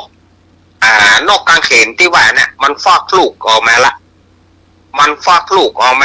ก็ปากคอยที่จะรับอาหารจากพ่อแม่ที่ป้อนมันทำให้น้องแพรวเนี่ยก็ซ้ำให้ขึ้นแถมว่าพ่อแม่นกมันยังรู้จักฮักกันนี่อย่างพ่อแม่ฉันบ่มีความฮักกันเลยทั้งที่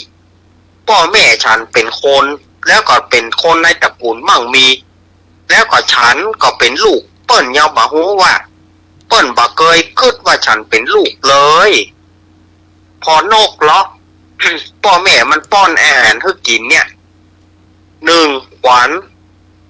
เธออย่าให้ไผมาพรากมันไปนะจะไปให้ไผมายิงมาหยังมันเน้อเพื่อมันอยู่กับพ่อแม่ลูกมันอย่างมีความสุขเน้อ น้องแพรวว่านะ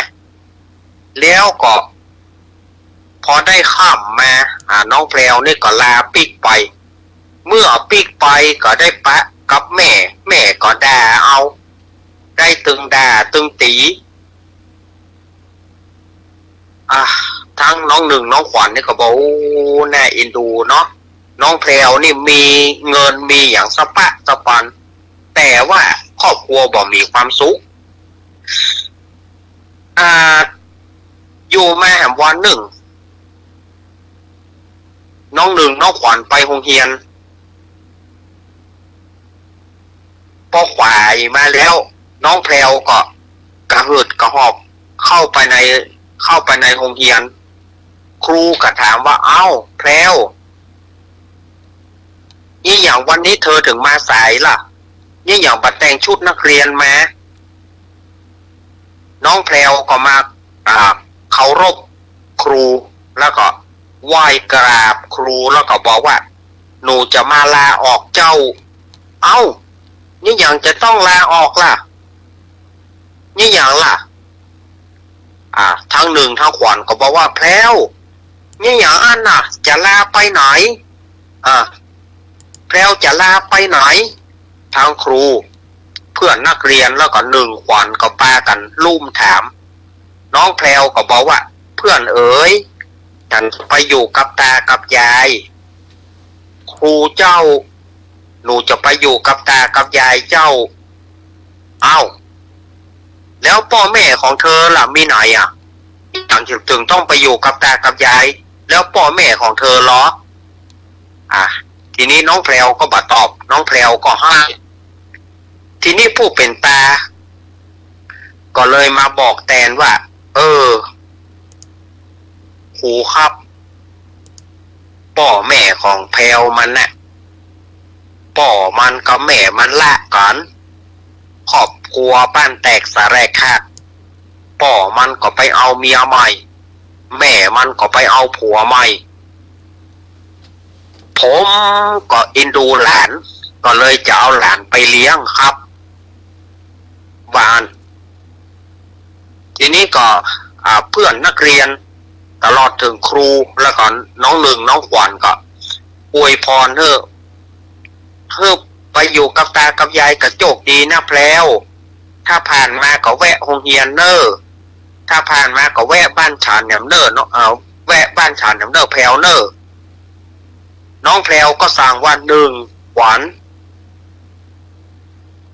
ขอให้เธอตึงสองเนี่ยดูแลนกกางเขนนั่นเนอจะไปเพื่อไผ่มาคุยจะไปเพื่อไผ่มาพรากลูกพรากแม่ไปจากมันเนอ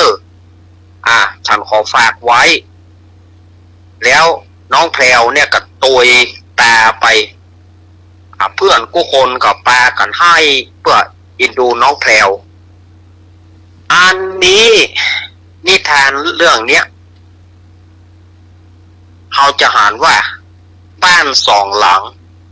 อันหนึ่งมีพร้อมแต่ว่าบ่มีความสุขอันหนึ่งเป็นครอบครัวน้อยๆบ้านหลังน้อยๆแต่ว่ามีความสุขทีนี้อาตมาจะถามศรัทธาญาติโยมว่าถ้าหากว่าเป็นญาติโยมจะเลือกอยู่บ้านหลังใด จะเลือกอยู่บ้านหลังใหญ่หรือว่าจะเลือกอยู่บ้านหลังน้อยญาติโยมโทรเข้ามาเนอะหมายเลขของสถานีเนาะ053810406 053810406ถ้าเป็นว่า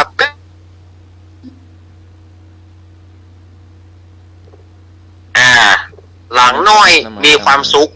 หรือว่าหลังใหญ่ที่บ่มีความสุขเอาละสถานจะยมลองโทรครับเดี๋ยวรอน้ำหมายกรรมเนาะตัวนะ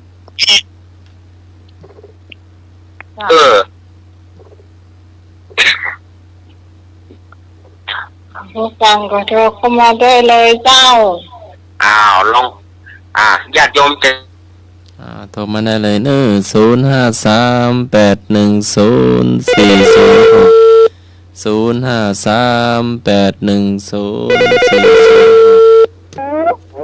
ฮัลโหล เจ้า มาจะกล่าวเจ้าเนนรักอันโยมขอไปอันบ้านหลังน้อย ตอนหลังน้อยเนาะ เจ้า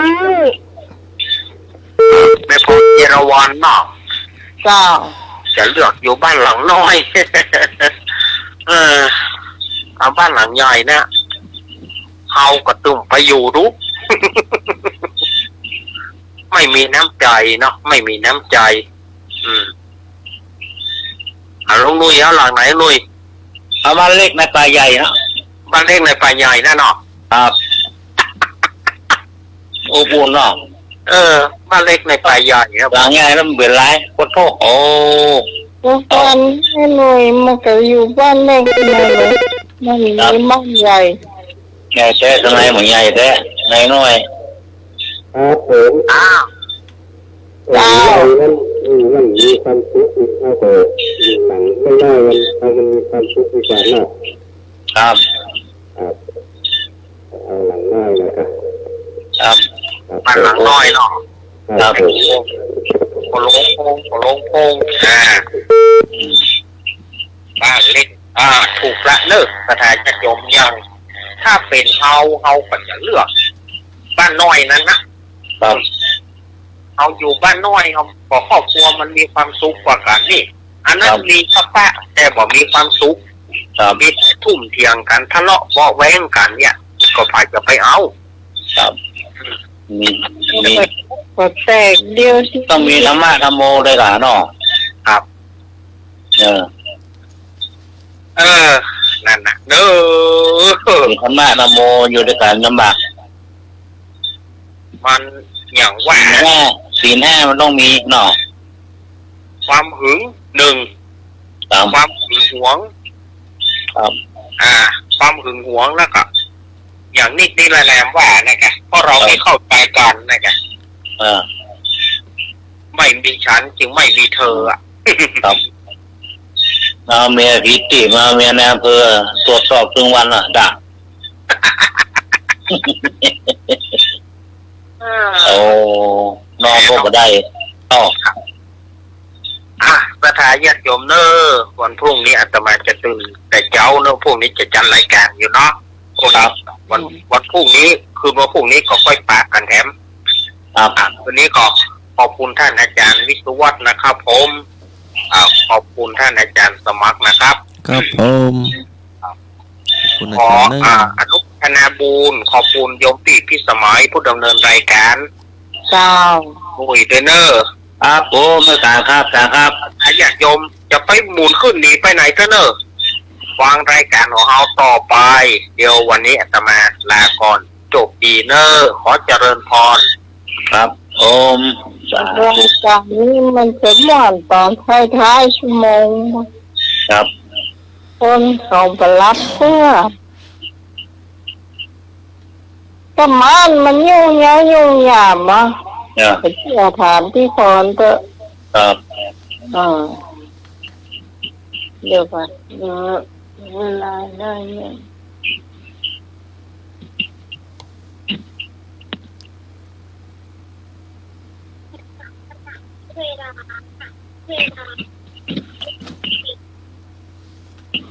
เวลาเหลือเฟือปัญหาพุทธประวัติต้องเอาไป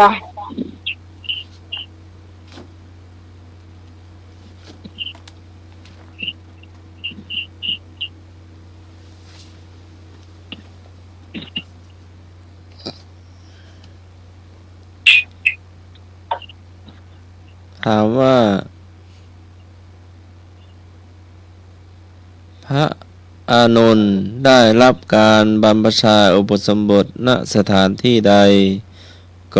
อนุปิยอัมพวัน ขอลัทธิวัน คอเวลุวัน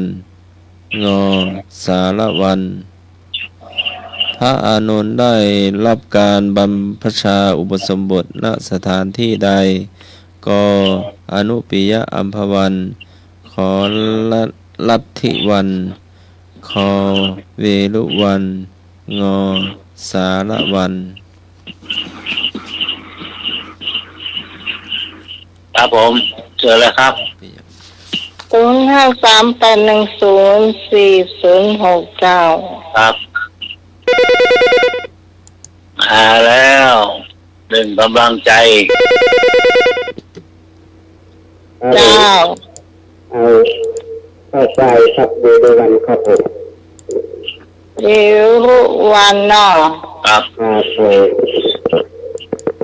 ลูกวันเนาะ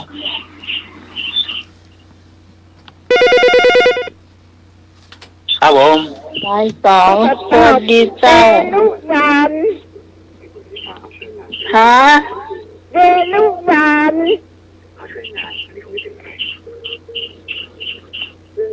เวรุวันเนาะ เจ้าย ายพร พี่พรวิยา ครับ พี่พรเอราวัน เชิญครับ พี่พรไปเสียงยายพรหนึ่งเนี่ย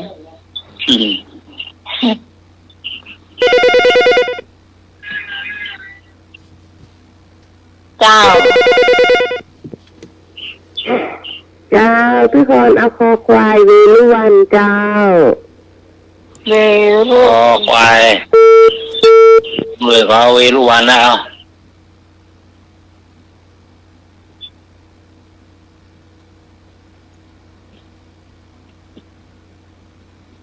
เวรุวัน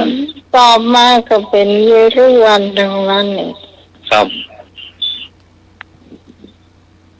สี่ท่านละ3-4ท่านพี่การ เอิญ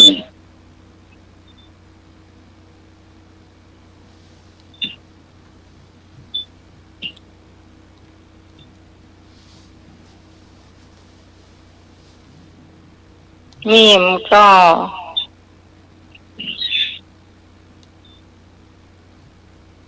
นี่วันถูกหรือยังฮะ มีคนตอบถูกหรือยังเวรุวัน เวรุวันค่ะยัง ถูกต้องผิดอ่ะคนผู้ฟังข้อความหมดเลยเอาก็ไก่อ่ะก็ว่าไหม อนุปิยะอัมพวัน ขอลัทธิวัน คอเวลุวัน งอสารวัน รัตติวันเนี่ยเหรอย้ายมาละ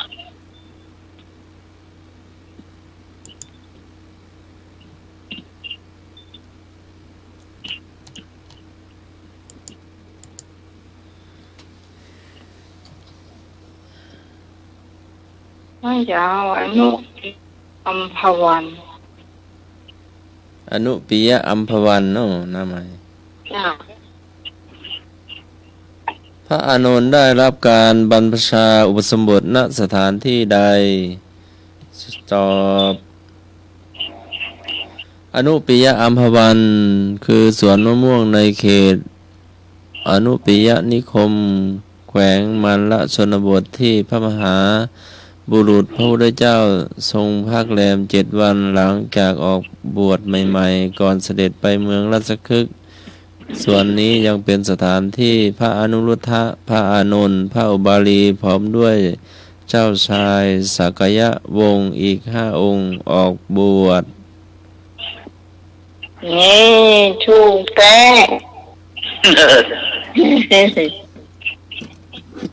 ข้อต่อไปเจ้า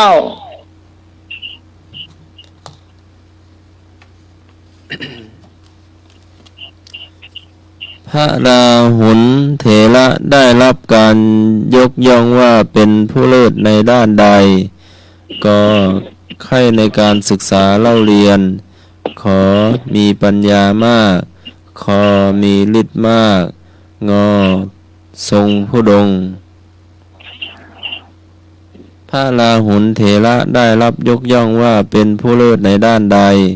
ก็ใคร่ในการศึกษาเล่าเรียน ขอมีปัญญามาก ขอมีฤทธิ์มาก งอทรงธุดงค์ กอไก่ กอไก่ขอไข่ ฮะ ขอไข่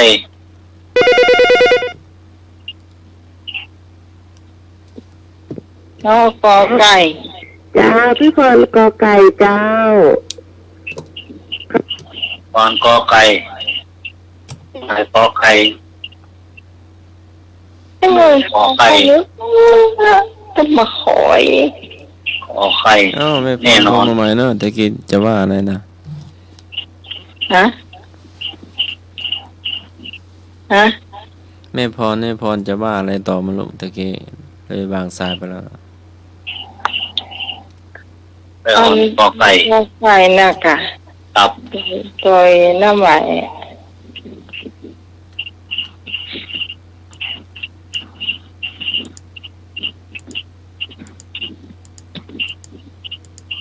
นะเกมขอครับ เป็นผู้เป็นผู้อย่างก็ในด้านศึกษา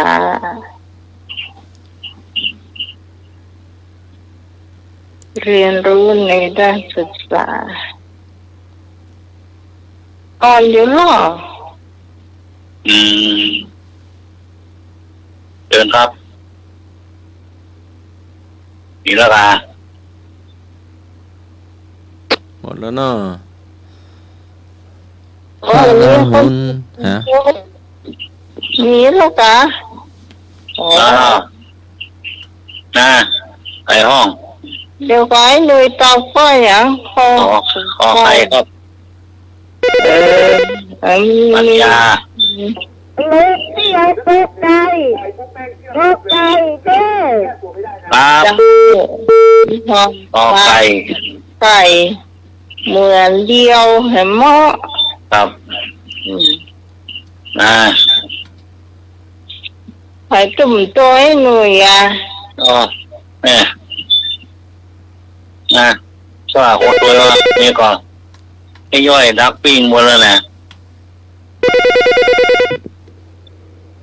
โอ้ยสวัสดิ์สวัสดิ์นะ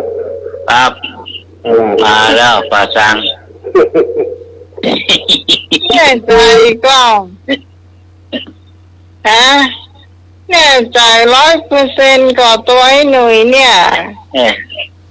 แน่จะยิ่งกว่าแน่อีกน้อ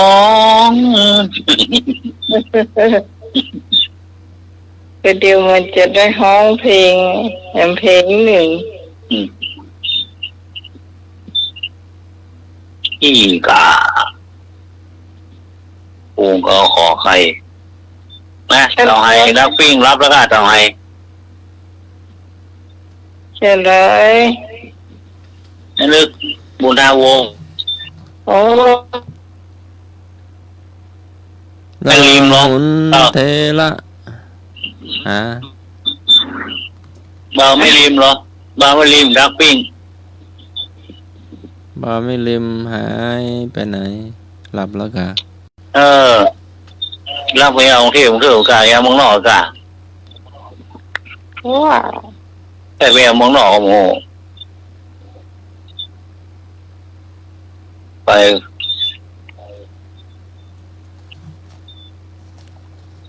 ผมนึกบุญดาวงศ์แม่สวงศรีแม่เจนยอดให้นอนแล้วไม่นอนประแดดจะเมินละมาน ว่าหันเปิ้นได้แต่ใหญ่ ใช่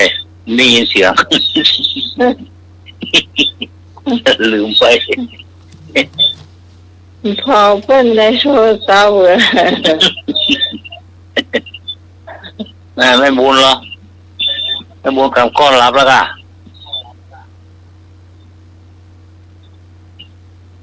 ออกมาสู้สัตว์ข้างนอกก็ได้หรอ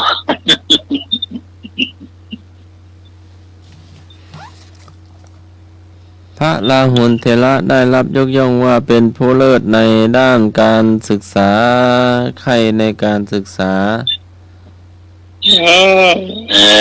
โอ้ พระองค์มีปัญญาและสติปัญญาที่ยอดเยี่ยม นั่น ไอ้หนุ่ย มีความเข้าใจในธรรมรวดเร็วและลึกซึ้ง ใครรู้กอไก่ละ ก็ พ่อ ไก่ ไก่จัง อ๋อกอไก่ยีนเรียบเพราะเขาเป็นลูกมันหมดอ่ะขอไข่พาว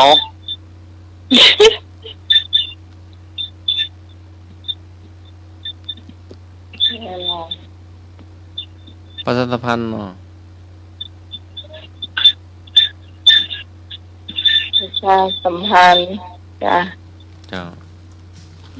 ได้เลย สุโขปุญญสอุจโยความสั่งสมบุญนำซึ่งบุญนำสุขมาให้ ความสั่งสมซึ่งบุญนำสุขมาให้ ขอเจริญพรเชิญชวนสาพุทธศาสนิกชนศิษยานุศิษย์ร่วมพิธีสืบชะตาเพื่อเป็นสิริมงคลคณะสงฆ์คณะศรัทธาชุมชนวัดหมึกสาดน้อยมีความยินดี ขอเจริญพรเรียนเชิญท่านพร้อมครอบครัวร่วมถวายมุหิตาจิตพิธีฉลองสัญญบัตรพัดยศผ้าไตรเนื่องในวโรกาสพระบาทสมเด็จพระเจ้าอยู่หัวทรงพระกรุณาโปรดเกล้าพระราชทาน ตั้งสมณศักดิ์ให้เจ้าอธิการจตุพรวชิรยาโนด็อกเตอร์เลขานุการเจ้าคณะจังหวัดเชียงใหม่ เจ้าคณะตำบลท่าศาลาหนองปะคั่ง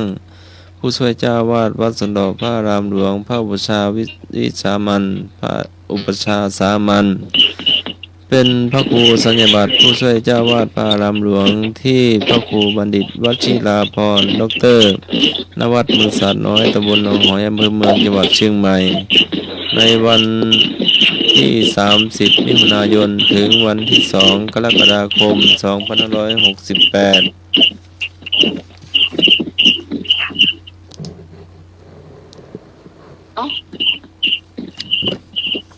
ในวันที่30มิถุนายนตั้งแต่เวลา8 โมงเป็นต้นไปตกแต่งดาเครื่องทายทานณวัดเมืองสาดน้อยเวลา 11 นาฬิกาถวายภัตตาหารเพลแด่พระสงฆ์สามเณรเวลา 12 นาฬิกาเชิญแขกผู้มีเกียรติร่วมรับประทานอาหารกลางวันพร้อมกันและกลางวันร่วมฟังซอกลางคืนชมฟ้อนเล็บและร่วมอนุรักษ์ศิลปะล้านนาในวันอังคารที่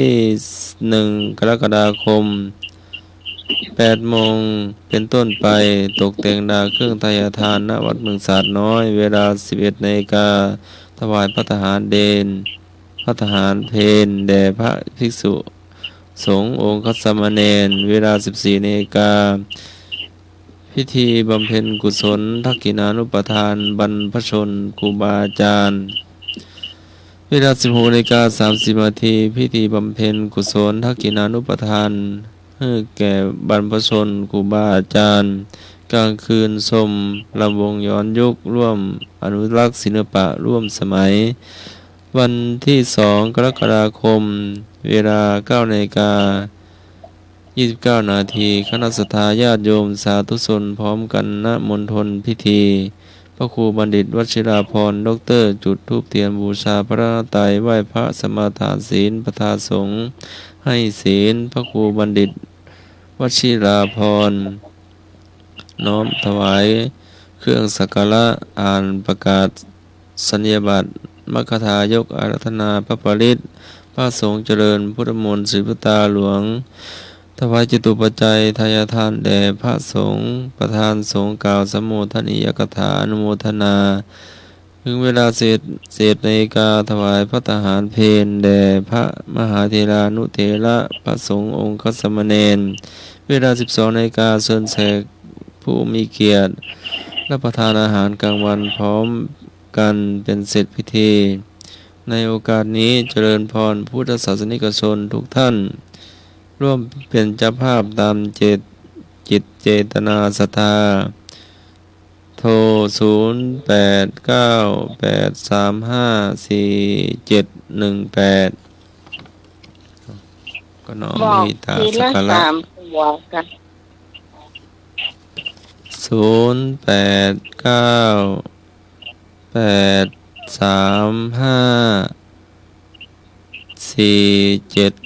0898354718เนาะร่วมทำบุญได้เนอะเนาะถวายภัตตาหารน้ำปานะสังฆทานก็ดี แล้ว เนาะ แล้วตะกี้พี่พรถามมาว่าน้องใหม่เปลี่ยนเบอร์โทรศัพท์หรือยังเบอร์เก่าก็เปิดอยู่แต่ว่ามันก็ปิดพ่องเนาะว่าใจมันมาเมินจ้ะแต่ว่าเบอร์ใหม่นี่พี่พรจำไว้เนอะว่าน้องจะเปิดตลอดเนอะ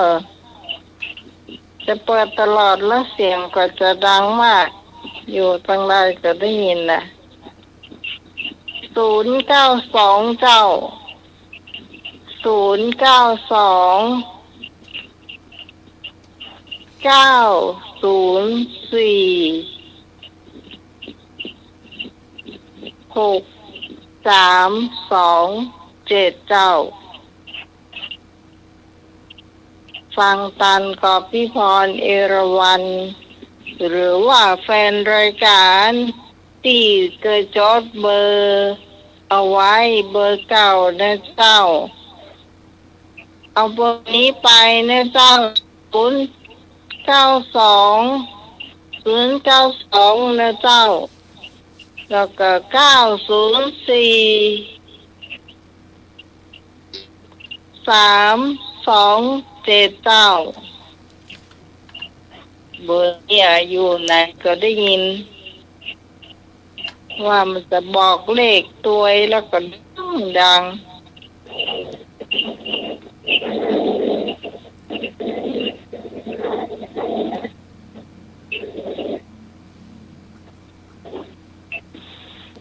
บางทีเบอร์ที่065มันก็จะปิดแล้วเขาใจมันมาเหมือนอีดูมันเจ้า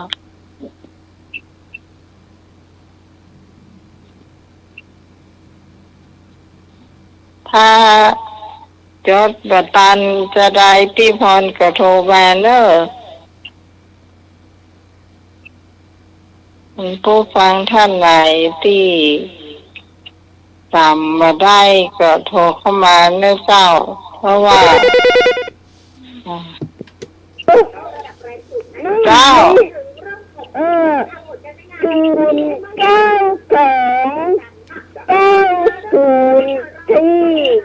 92904X3แล้วก็637จ้า6327เจ้า66327เจ้าเจ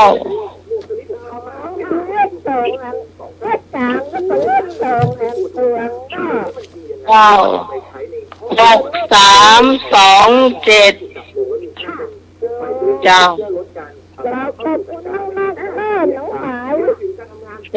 เจ้า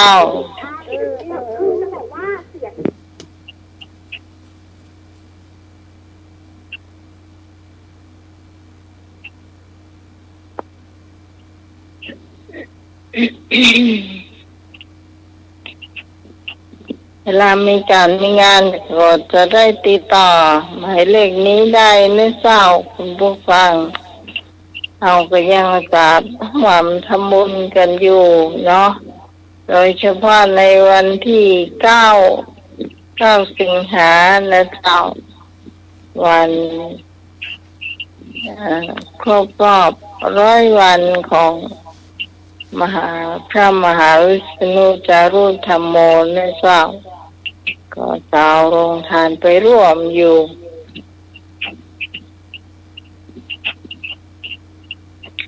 ยังขาดปัจจัยอยู่นะเจ้าปัจจัยไปอยู่มันนักเท่าไหร่ละ1,000 กว่าบาทเจ้า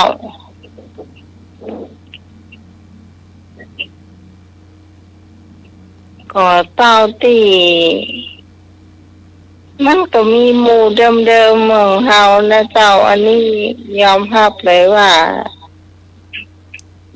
คนเก่าคนเดิมของเฮานะทางนั้นเนาะที่ช่วยกันมากับนี้ไอ้บุญส่งอันนี้เปิ้นเอามาถึงบ้านกันจองเลยนะเจ้า1,000 บาทนะเจ้าเนี่ยจะเดียวเรื่องทำบุญเนี่ยจะเดียวที่จะโอนสตางค์เข้าบัญชีน้องใหม่เด้อธนาคารกรุงไทยก็ว่ากสิกรกรุงไทยเจ้ากสิกรน่ะบ่จ่ายเด้อมันจะมีชื่อคล้ายกันเด้อ เดี๋ยวก่อนน้องใหม่ไว้จะถามชื่อบัญชีหักกันเอาหลังไงเอาน่าดิก็หาไปใจหน้าก็หามาเนี่ยพี่ไปสอบน้องวิหน้าก็จดไว้เนอะเจ้า515พี่เลยจ้ะ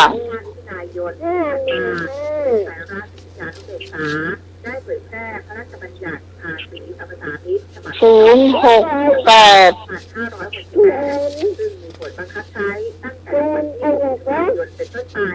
กรุงเทพ8เจ้า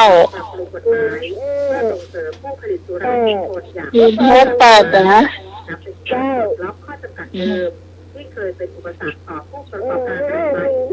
เดี๋ยวพ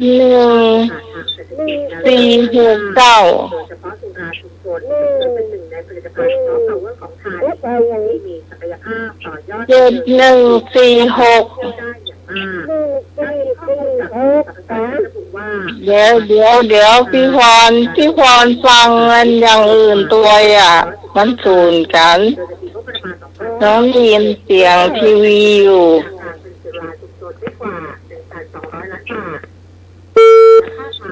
ฮัลโหลเจ้าพี่พรฟังเนอะ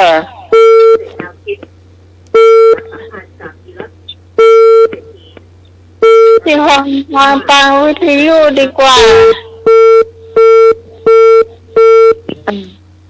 พี่พรฟังทางวิทยุเนอะแล้วคอยฟังเนอะ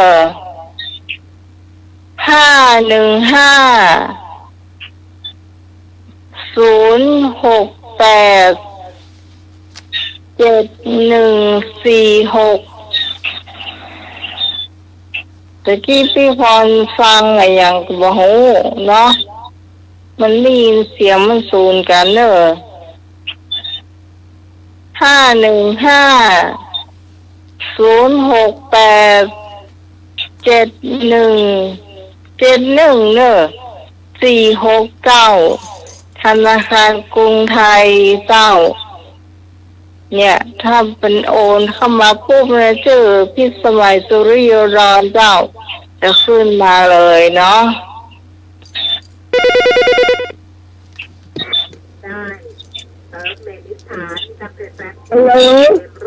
เจ้าพรเจ้าจริงเจ้า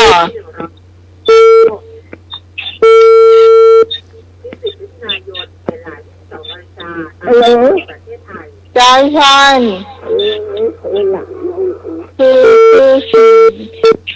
เนี่ยไม่ได้ยินเสียงเฮาอาจารย์สมัครช่วยสื่อสารให้กำลังอยู่หน้าไมค์เอาเบอร์อะไรเบอร์อย่างแม่ก็แม่ฟังหลายอย่างเนาะทีวีก็ดูนี่ก็ดูทีวีมันก็ดูแล้วก็มันปนกันเนี่ยมันของเลขธนาคารเลขบัญชีธนาคารน่ะเด็กดูหนัง เดี๋ยวบ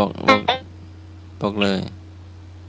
515-068-7146ธนาคารกรุงไทยอ่ะ เอาว่าช้าๆหน่อยอ่ะ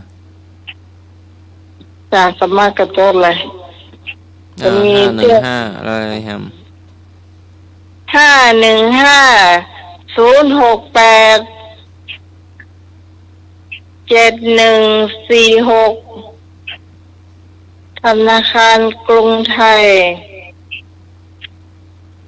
กันจดกันไว้หมดประกันหมดแล้วก็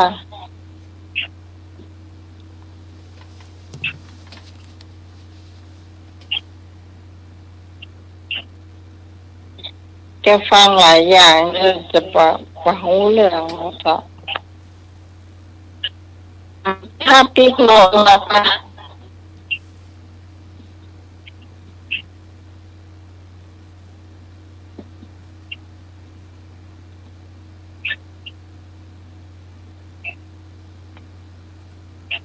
ถ้าพี่พร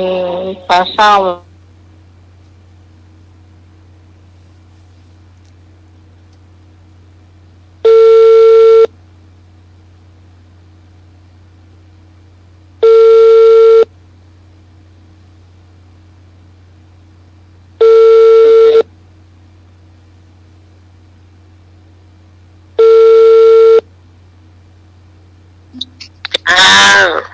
ผัดไว้สาเจ้า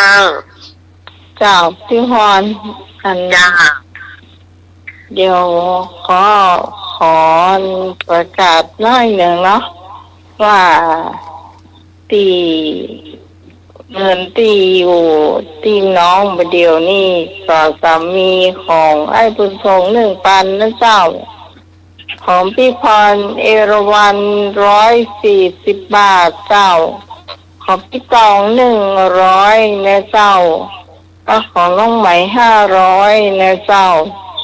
แล้วก็ต่อไปที่แจ้งมาแล้วเนาะก็จะมีหอยหนุ่ย500แล้วก็แม่จันทราชื่นใจ500เนี่ยเจ้าแล้วก็มีพี่พร200ลืมค่ะพี่กรณ์เจ้าพี่กรณ์นี่ฝากไว้เลย300เนี่ยเจ้าอันนี้ฝากไว้ได้หมดตัว300สุดท้ายเลยพี่จอนถ้าจะเพิ่มเติมก็ได้เถอะ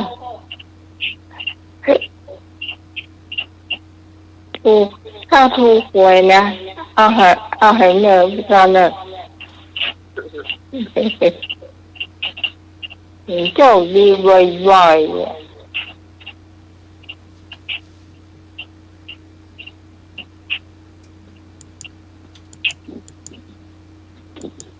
เจ้านี่พี่พรจะทำอย่างกินวันนี้จะมีหนึ่งเมืองเขาเฮ็ดทอว่าเขาแม่เป็นว่านั่นมันเป็นอาหารไทยแม่ขอหนึ่งเฮ็ดทอบเมืองเนอะจ้ะเลยจะอันนี้จะหาหนึ่งเมืองที่นะเจ้า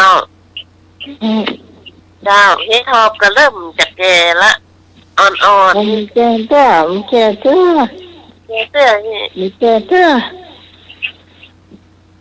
มันปนมันทิ้งช่วงเนาะมันจะดำพ่องก็มีช่องจ้ะเป็น60%นี่ยังหนุ่มอยู่ยังก็ที่200ตายกันเนอะตังลีก็100ป่ายลดลงมาข้างละเจ้าเดี๋ยวได้เห็ดถอบมารีด1นะรีดใหญ่นั่นนะเจ้าเข้าก็มาล้างน้ำเนาะนี่มดดินมดอย่างนี้มดล้างหลายน้ำอยู่ประมาณ5-6 น้ำเนาะกว่าจะหมดนะเจ้าล้างสะอาดแล้วก็เอาใส่ ใส่กระมังใส่กระชอนเสด็จน้ำไว้เนาะแล้วทำมาตำพริกก่อนตำพริกก็มีตะไคร้สัก2 หัวเจ้าข่า1 แว่นขมิ้นนิดนึงนะเจ้าต้องใส่หน้าเจ้า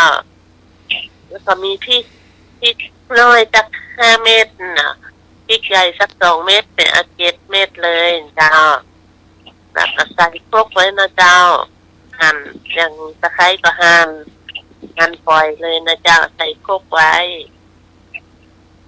พริกก็ล้างน้ำสะอาดแล้วก็หั่นใส่พวกไว้แล้วหอมแดงแกะเจ้าแกะเปลือกออกล้างน้ำใส่พวกเลยเจ้ากระเทียมสัก7-8 ปีเพื่อนนะเจ้าล้างน้ำใส่โคกแล้วตำโคลกละเอียดเลยเจ้าโอ้ใส่รากผักชีโดยก็ได้เจ้าเอารากผักชีล้างสะอาดแล้วหั่นปล่อยแล้วตำโดยเครื่องแกงในโคกก็ตำมือละเอียดเมื่อทุกอย่างละเอียดเสร็จแล้วเขาก็มาใส่กะปิสัก1 ช้อนเจ้าตำเข้ากันนะเจ้าแล้วก็พักไว้ก่อนแล้วเอาหมู3 ชั้นเนี่ยเอา3 ชั้นบางๆเนอะจะไปเอามีมันมากนะเจ้าได้มาสักชิ้นหนึ่งประมาณขีด1 กับ 2 ขีดก็ได้จ้ะเอามาหั่นพอคำเนาะพอคำเขาก็น้อยฟ่องก็ได้ถ้าพอคำลุงหนุ่ยนี่มันจะใหญ่ล้ำไปอย่างเขาขอนี่เอาพอดีเนาะจ้ะหั่นให้หมด หั่นให้หมดเลยจ้ะหั่นแล้วพักไว้แล้วกระเทียมทุบกระเทียมเอากระเทียมมาสัก5 กลีบ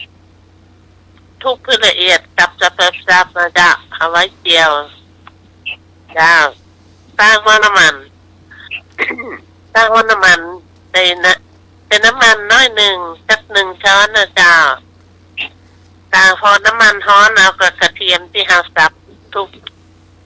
บแล้วสับละเอียดเนี่ยใส่ลงไปนะจ้าเจียวพอมันเหลืองเราก็เอาพริกที่เราโขลกเสร็จแล้วใส่แจวน้ำเนี่ยที่มันข้นพอดีก็ลงพัดเลยนะเจ้าลงพัดในกระทะพร้อมเสร็จแล้วเขาก็เอาหมู3 ชั้นนะลงพัดจับพัดไปคลุกเคล้ากันไปเขาหอมดีแล้วแล้วก็เอาเห็ดหอมนี่เขาก็จะหั่นเนาะหั่นตามความต้องการของเขาเนาะถ้าเขาชอบใหญ่นี่ก็ใส่สัก3 ลูกหนึ่งก็หั่นสัก3 ทีเนาะหั่นที่มันนี่เลยถ้าลูกน้อยๆผมต้องหั่นเจ้าจะเอาพัดลงไป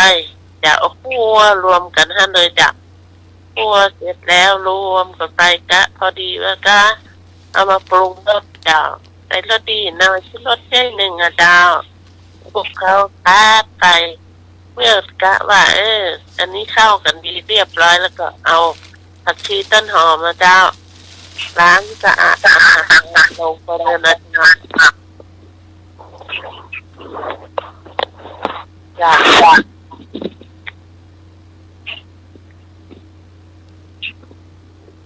เมื่อทุกอย่างพัดแล้วเขาก็เอาตองมาเนาะ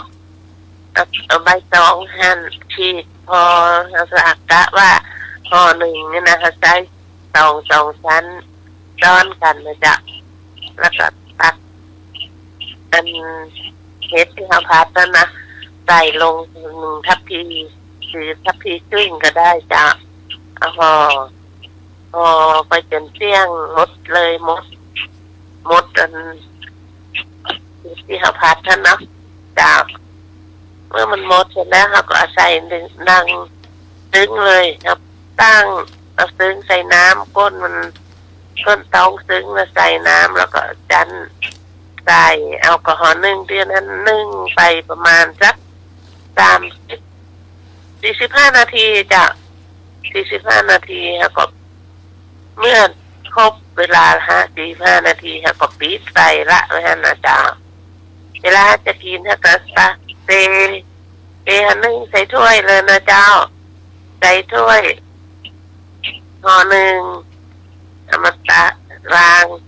ก็เลยจะแจกเลยใครจะกินก็เตะคนเดียวก็ได้แล้วแต่เจ้ากินกับข้าวนึ่งนะเจ้าถ้าใครชอบข้าวสวยก็กินแล้วข้าวสวยได้เจ้าอันนี้แบบเมืองนะเจ้าเตาแล้วเอาแบบไทยเนาะมีกะทิมีอย่างมีใส่อันนั้นเป็นแบบไทยๆเนาะจ้ะอันนี้แบบเมืองเฮาก็พัดจะอี้จ้ะตอนนึงจะได้กินเห็ดดอกรัก อันนี้เตแล้วก็ไปใส่ในถ้วย จ้ะ อืม เทแล้วใส่ถ้วยแล้วว่ากินก็ เฮาถ้วยเดียวเฮาก็อิ่มแล้ว อิ่มแล้วจ้ะอาจารย์ อั ตั น ก หนึ่งอันหน่วยอันถ้วยเดียวมันอิ่ม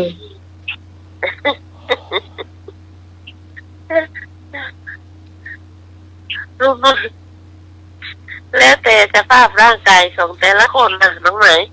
เอากินน้อยเดียวเขาก็อิ่มแล้วเสื้อห่อเดียวก็ยังมาเสี่ยงเหมือนกันนะจ๊ะแต่คนชอบ ผมรับกับไอ้หน่วยอ่ะ อันนี้ถ้าจะ ไม่ว่าการนำรับกับ ความโทรศัพท์อ่ะ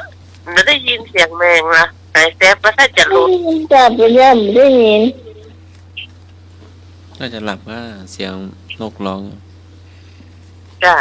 ได้ยินกับนั่นเนาะ มันมาแซฟปูเต้าโหแต่เจ้านี่พอโทษดังขนาดเลยแมงอ่ะที่หีท้องก็ดัง เอาหมอน ขนาด เอาหมอนปิดไว้แล้ว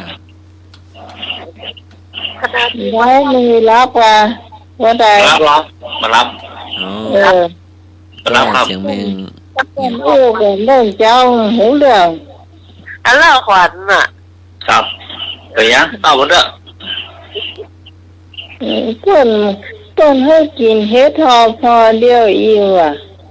อ๋อสองออกอ่ะ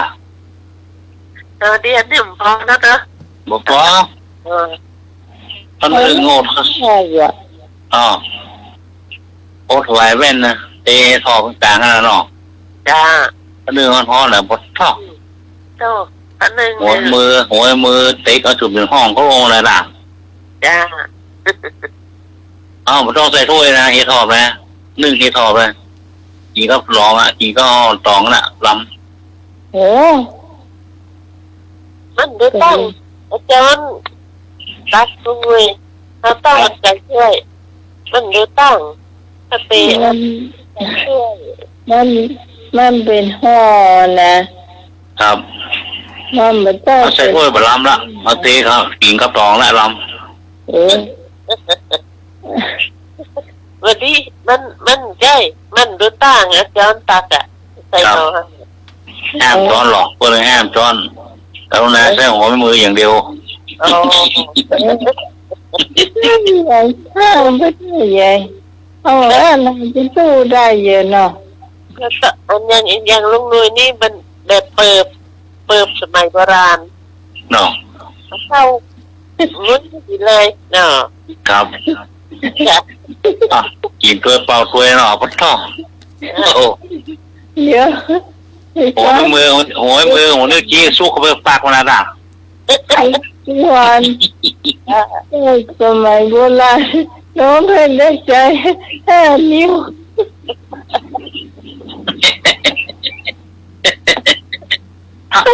ลำโอ้โหหัวไม่มือนิ้วจี้เรื่องแรกอ่ะ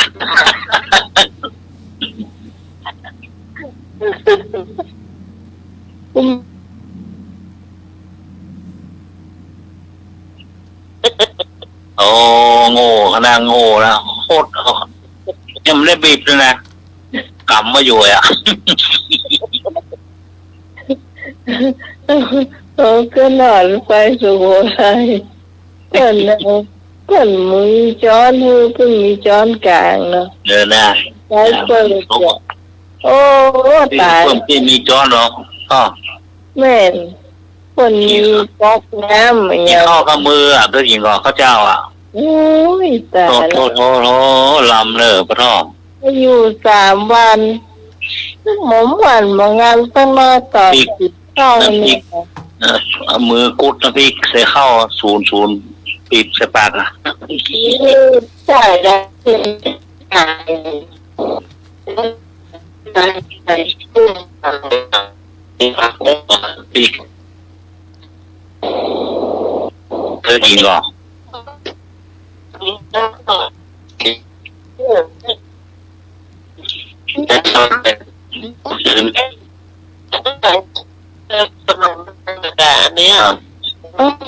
เข้ากับมือละ ก่อนอย่างไรแต่ว่าเราผู้หาเราเป็นละออนเนาะ ไม่มี เขา ไม่มีน้ำใส่แทนก๊อกหรอก ตาย ใส่ปากนะ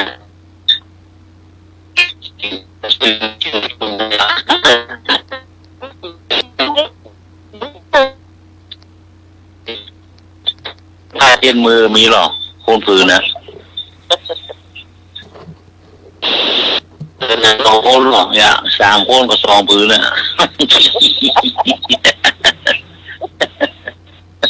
ก็คือละคนนะของใจของนาหน่อย ครับ ต้องมาดาดกันหมด ก็ไม่มีหรอกก็ได้ละก็ได้ถ้าของแม่ของภาษี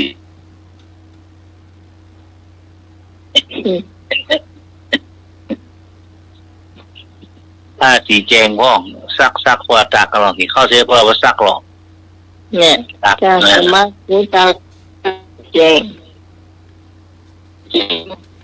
ฮะ ท่านสมรู้จักกองท่านสมท่านสีแจง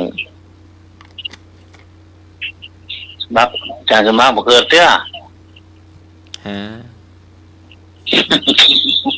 ถ้าเช่นหน้านะจ๊ะเป็นปีเดียวจ้ะ ถ้าเจ็ดแน่เลยนะ ถ้าเช่นหน้าผืนเล็กๆอ่ะ ถ้าสีแจงของภาษีแจง ถ้าเป็นคนเฒ่าเป็นว่าผ้าสีแจงเนี่ย ครับ ถ้าจะเหลียวว่าคือเนี่ยสีแจง ภาษีแจง แต่ก่อนเขาก็ได้เอาไปเนาะเอาไปโรงเรียนเพื่อเนาะ ไม่นะ บางๆเลยนะ ใส่กระโปรงหรอกใส่กระเป๋ากระโปรงหรอก จ้ะ ภาษี ไม่ แจง เอาใส่เอาไปเอาใส่กระเป๋าไปตัวเวลาอันกินข้าวอย่างแล้วเนี่ยเอาไว้เช็ดมือ ก่อนนี้คนได้บาผ้าจีน่าผ้าสีแจงไปนี่โดนละ สมัยตอนเป็นละออนนุบาลอ่ะแม่เป็นอัตลักษณ์ใส่เตียนเสื้อขนาดเวลา เสื้อห้องเนาะ ออกก็เอาหน้าจ้ะถ้าเช่นหน้านะจ้ะ แจงก่อนหูการ์ตูนห้องอย่าหูแบงนั่นแบงนี่ห้องอย่าเนาะ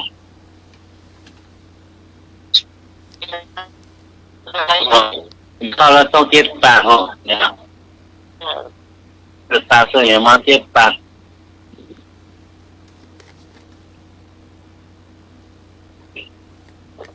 จำสมาธิเชื่อก่อน ก็วันนี้ก็นี่เนาะ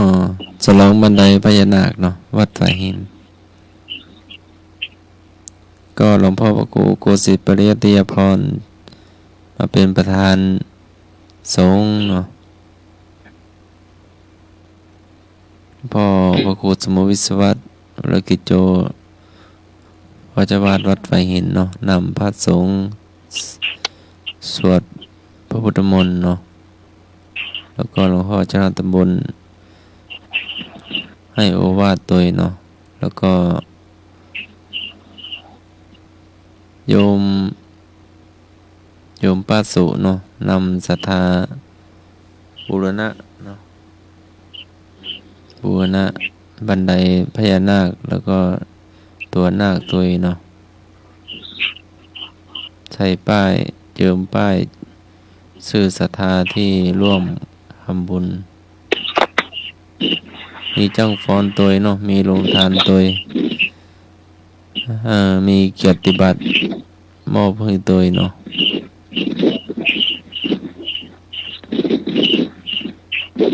วันนี้วันเสีย วันเสาร์เนาะวันเสาร์ที่7เริ่มตั้งแต่9 โมง29 นาทีมา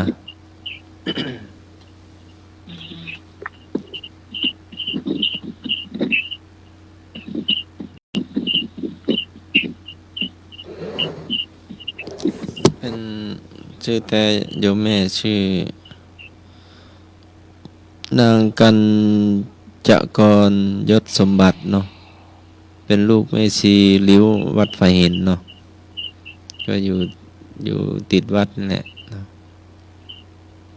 หน้าไม้ทันอยู่มากเนาะชื่อเล่นชื่อแม่ชื่อป้าสุเนาะ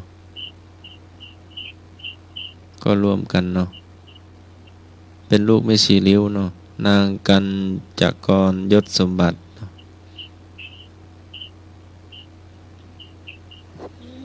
ไม่โมโหจัก จ้าแล้วก็ส่วนศรัทธาญาติโยมพังหมู่บ้านฝ่ายหินทั้งญาติพี่น้องเนาะก็บูรณะจนเสร็จเนาะเป็นทรายเขาเรียกว่าเนี่ยทรายหยาบอะเป็นสีออกแดงออกทองหน่อยเนาะแล้วก็เป็นกระเบื้องยันเนี่ยกาที่เหมือนกับทางขึ้นบันไดทิศเหนือบ้านละไหมอ่ะ เจ้ามันเดี๋ยวไปมันจะบ่มื่นเนาะ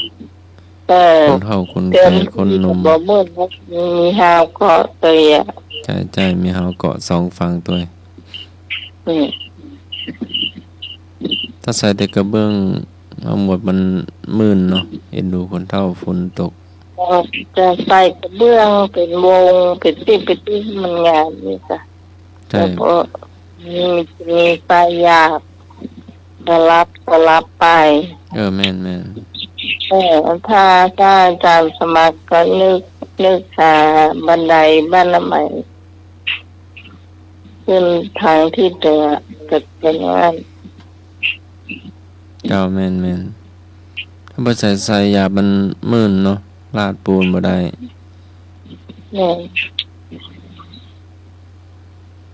ถ้าจะทำเหมือนงูโค้งไปโค้งมามันก็บ่งามอ่ะเนาะอันเดิมก็ทำไปหยาบเนี้ยงามละเจ้าก็งามก็เป็นเสียงมันงามได้หน่อยเนาะครับจะมหาสมศาสตร์ก็มาแอลเนาะวันตะวาก็ถามไม่หน่อยจะมันไม่หน่อยเดี๋ยวไปเดี๋ยวมาจะหูอาจารย์วันใหม่ก็มาแอลเห็นตรงนู้นว่าเอามะม่วงมาร่วมลงตาลตัวเนาะลงตาลก็มี4, 5, 6ลงตาลแล้วก็เขาให้เปลี่ยนเลยก่อยจ้ะทำได้นะม่วงนะเอาแค่ได้ทุเรียนอีกจ้ะผมทุเรียนเหรอทุเรียนเห็นทุเรียนประเทศอย่างเวียดนามก็เห็นกองใหญ่เลยนะแต่ราคาตกไม่ได้แต่บ้านเราแปลงอ่ะบ้านเราจะแปลงเหรอก็รอก่อนเนาะหลวงพ่อตกโตปลูก10-20 ต้นแล้วก็ทั้งทุเรียนทั้งมะพร้าวแล้วมันได้จะได้กินเนี่ยอร่อยเลยก็ป่ามาได้กันเนาะ เอารออันผู้เรียนออกก็ไปตอบประป่าดิค่ะเห็นกี่ปีอะ น้ำใหม่ก็มักเนาะบางคนโอ้โหมักแต่น่ะ โอ้ อืม บ่ต้องอย่างละนามสกุลเดียวกันเนี่ยนามสกุลเซรีอุดรเหมือนกันเนี่ยไปจันทบุรีที่มันเตะก็บอกว่าซื้อทุเรียนมาทำเหม็นนี่วะไปทานอะไรก็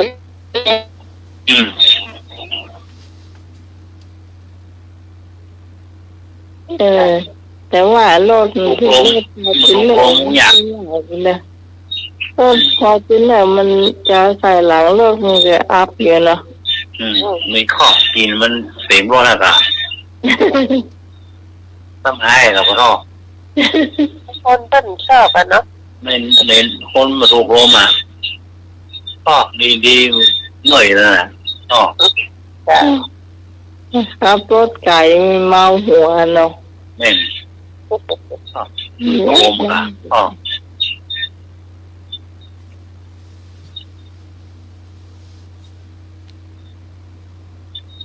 เมาหัวตัวเลยอ้อขับรถได้ยังนะโชเฟอร์เดือดร้อนเลยนะ ใหม่เมื่อก่อนนะผู้เรียนออกมาใหม่เนาะ ครับ โอ้ไอสารวันใดสัตว์อิงฟิตทุดังกันเจ้าเนี่ยโอ้ไม่ต้องอย่างอันน้องใหม่คนละพี่ฮอนก่อนสมัยก่อนมอบไปสาวนะอันนี้คนเหงาแต่เนาะต้องด่าตัวเก่าเรียนไปก่อนอากาศเมืองใหม่มันต้องปิดทุดังนะเย็นจำไส้เหม็นนี่วะจำเดียวนี่ยังมากเกินกับเกินมาก เขาว่าตาลนักมันเป็นร้อนเลยเหรอเขาว่านะแต่ว่าตาลทุเรียนนักมันร้อน ยายจะไปกินหน้า ร้อนไหน มันร้อนหรอกลองกินเป็นแกน กิน กัน น้ำเย็ รั น บ เป รอง ไปกันหรือว่าจะแก้ได้ก็ ถ้าแกนใหญ่ๆคือ3 กิโลนะกินคนเดียวเนอะเอาแบ่งให้กินกิโลนี่นะลิ้นดีจะตายอ่ะทราบอย่างเดียวก็พอแล้ว ครับหน่วยเดียวละ อย่า หน่วยใหญ่ๆแล้วกำนั่นแท้กันนะ ภูเดียวหมายถึงสัก2 บัวเนี่ย2 บัว3 บัวก็ได้อยู่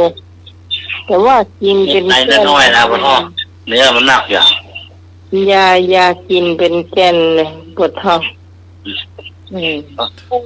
กินได้ เม็ดใหญ่เนื้อน้อยล่ะ จ้า เขาเรียกเป็นโดนที่หนึ่งอะเม็ดน้อยอ่ะเนื้อหนักขนาดพ่อท้องโอ้ มันมีทุเรียนอะไรอย่างเดี๋ยวก่อนชื่อมันน่ะมันลง โหทุเรียนเดี๋ยวเตียวไปปะพอดีอย่าถามว่าเขาก็โอ้ยเอาสตาร์มอให้หรอ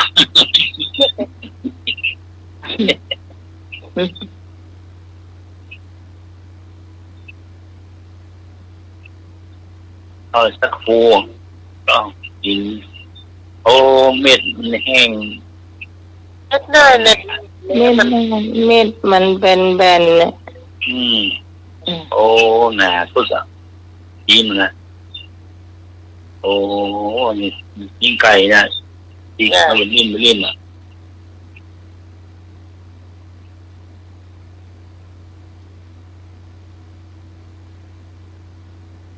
นี่เห็นจานเป็นมาก เจ้าแจ๊กอ่ะ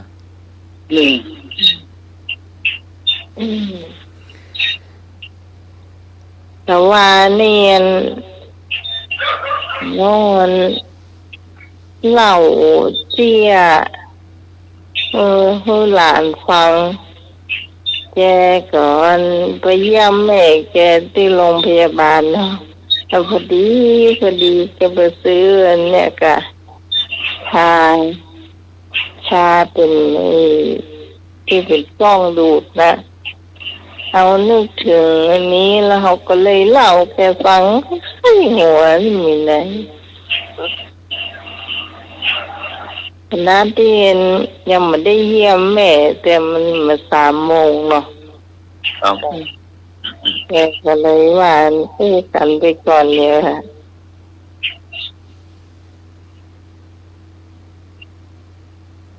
ว่างก็ว่างไม่ได้มันเกินอู้จน ดูดน้ำมันนั่นโพดละที่ว่านะมันเหมือนนั่นไอเนี่ยคนนั่นเอากาแฟไปไว้ที่น้องฮันน่ะที่พี่เล่าให้ฟังเลยกี้ให้หัวสีฟ้าสมปรุงนั่นค่ะ แต่งตัวดีหรอเนาะเสื้อผ้าดีอ่ะอ๋อ ไอ้หนูอยู่อยาก ไปใหม่นักก็ไปใหม่เนาะไปใหม่นั่งใกล้ฮะเนี่ยเรามี จ้าไม่เลยมั่มอยู่แต่เฮาส่วนปรุงไม่ไปสีธัญญาพี่จ้าไปเถอะเอาอยู่ตำเนี่ยไก่น้ำไปสีธัญญาก็พวกกันเนี่ยมันเหมือนเจ้าบ้านส่วนปรุงนั้นมันเหมือนเจ้าว่าเป็นดีบ้าทั้งหมดนะมันคนแต่เกี่ยวกับระบบประสาทกานั่นแล้วนี่เป็นเช็คคอแล้วหมอดีๆก็มีนะจะว่าดีเนอะเกี่ยวระบบประสาทนั่นแหละ โลดนึกเขาว่าตาโลดนั้นโลดวิ่งเปรี้ยวอ่ะโลดไปโลดมาตัวยืนไม่จะกันนะแล้วมันไปประจานมาให้โง่กลางอ่ะ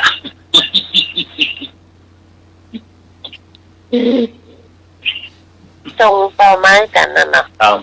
ล่นไปเล่น โลดแบบไปมาอยู่คนฟังอ่ะทำไปประจานให้ยืนให้อ่ะ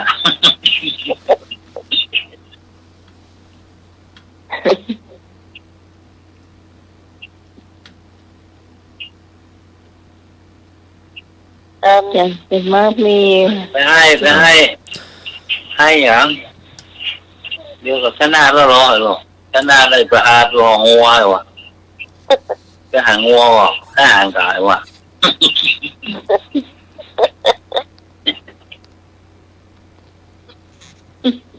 นั่นโม่ก็นับไอ้อย่างที่มาก็ชนะหรอชนะเลยไปของงัวนะหางัววะถ้าหางัวหางถ้าหางก็บุกไปหาวะ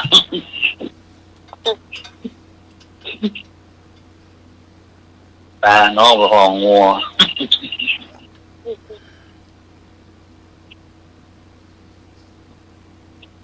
คนเท่าเพื่อนงัวดักเป็นงัวข้าวของงัวดักปิ้ง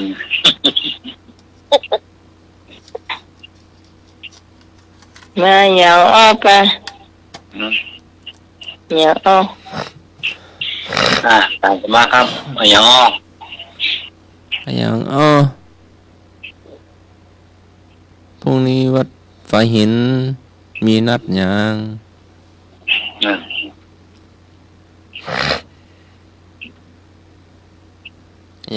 พรุ่งนี้วัดฝายหินมีนัดหยัง พรุ่งนี้จ้าทำความสะอาดวัดเกี่ยววัดไม่เอาถูกต้อง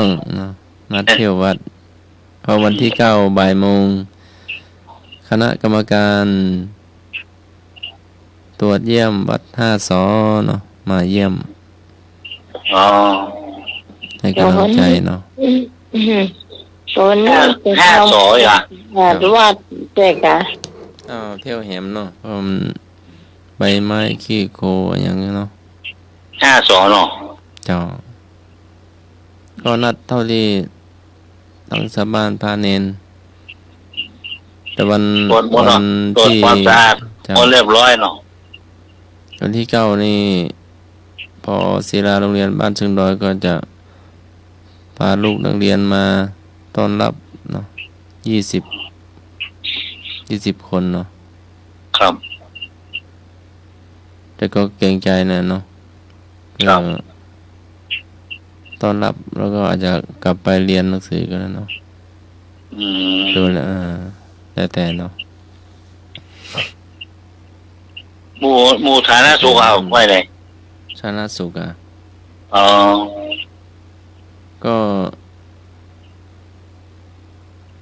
มีผู้หลักผู้ใหญ่เนาะเดี๋ยวดูชื่อจะมีชื่อ ตรวจหมดเนาะวัด เจ้าตรวจเยี่ยมวัด พระเนี่ยพอออกมาตรวจหมดก่อน พระเทระก็มานะ ตรวจร่างกายก่อน ตรวจร่างกาย ยังไม่ถึงขนาดนั้นเนาะอาจจะมีอยู่มั่ง ครับไม่มีตรวจเลยนะเนาะตรวจร่างกายพระในวัดอ่ะ ก็เคยมาตรวจเนาะ ครับ เคยมาตรวจอยู่ วัดความดันวัดเนี่ยมีไข้มี เจาะ อย่างก็อะไรล่ะ เจาะเลือดตัววัดไข้ตัววัด ครับ วัดความดันวัดอย่างเบนะ ครับ คณะออกตรวจเยี่ยมวัดต้นแบบคณะสงฆ์อำเภอเมืองเชียงใหม่โครงการประชารัฐสร้างสุขวัด5 สอตามแผนดำเนินงานของคณะทำงานโครงการประจำหนเหนือ2568คณะผู้ออกตรวจเยี่ยม1รองเจ้าคณะอำเภอเมืองเชียงใหม่ฝ่ายสาธารณูปการอำเภอเมืองจังหวัดเชียงใหม่นำโดยหลวงพ่อพระครูวิทิตศาสนาธรศาสตราจารย์ด็อกเตอร์เนาะได้มอบหมายจากหลวงพ่อพระภาวนาธรรมาภิรัตน์วิเนาะหลวงพ่อเจ้าคณะอำเภอเมืองเชียงใหม่ ครับ อันที่2ก็เป็นพระเลขานุการรองเจ้าคณะอำเภอเมืองเชียงใหม่อันที่3นายอำเภอเมืองเชียงใหม่ท่านที่4ผู้อำนวยการสำนักงานพุทธศาสนาจังหวัดเชียงใหม่ท่านที่5วัฒนธรรมจังหวัดเชียงใหม่ท่านที่6นายกองค์การบริหารส่วนจังหวัดเชียงใหม่ท่านที่7นายกเทศมนตรีเทศบาลนครเชียงใหม่นายกเทศมนตรีตำบลสุเทพเนาะแล้วก็ท่านผอ.ศิลาผอ.โรงเรียนบ้านเชิงดอยแม่หลวงอินทุกรเนาะแม่หลวงจันตาแล้วก็กรรมการวัดกรรมการฝ่ายสงฆ์ผม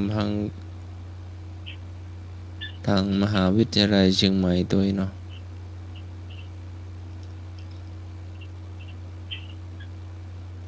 ศรัทธาเจ้าบ้านเนาะ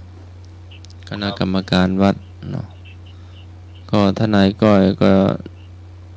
ปวารณาถวายภัตตาหารเพล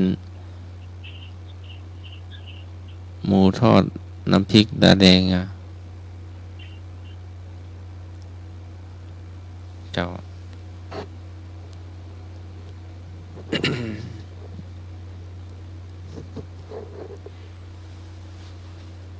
ต่อไปเหนียวเห็น เนาะขาวปลายด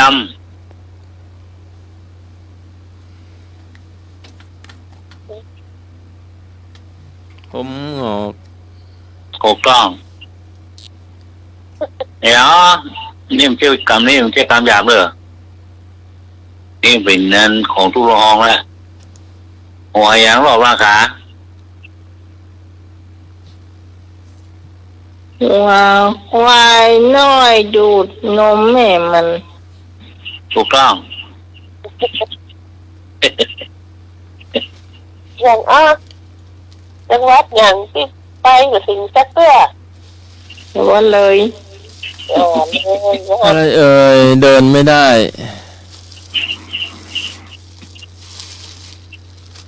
อย่าไม่หรอเดิมเลย รถเข็น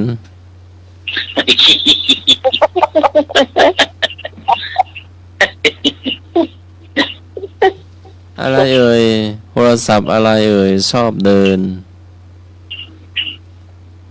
ฮะ โทรศัพท์อะไรเอ่ยชอบเดิน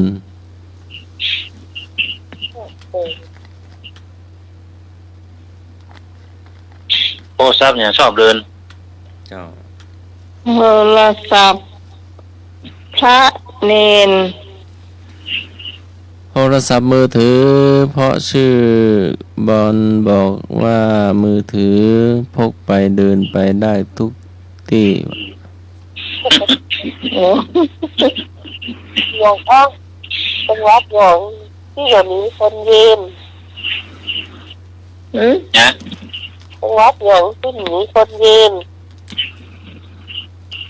จังหวัดเนี่ยที่มีคนจีนกะ คนยืนคนเตียวมีคนเตียวแต่คนยืนคนเตียวเนี่ย กาญจนบุรี ถูกต้องดาวนี่ก็นะแล้วหรอ อืม ตู้เย็นอะไรเอ่ยที่ไม่เย็น อืม ตู้เย็นอะไรเอ่ยที่ไม่เย็น ตู้ไม่ได้เสียบไฟ ตู้เย็นปลั๊กหลุดถูกต้อง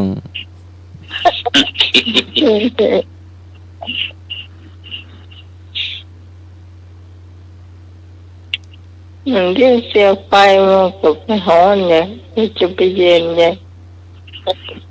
รองเท้าอะไรเอ่ยไม่เคยเดิน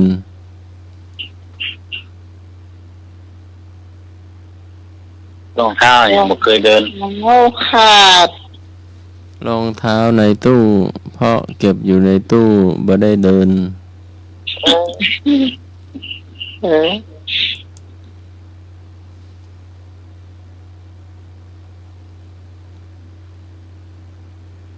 ผีอะไรเอ่ยชอบดื่มน้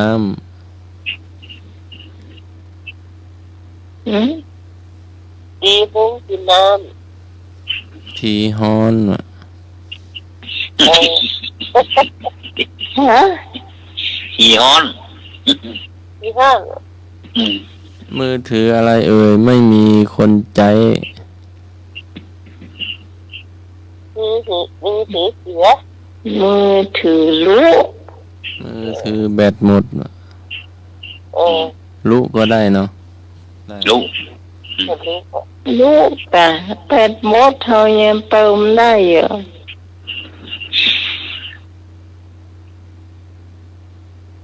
คนอะไรไม่เคยแก่ คนหนึ่ง คนไม่มีวันเกิด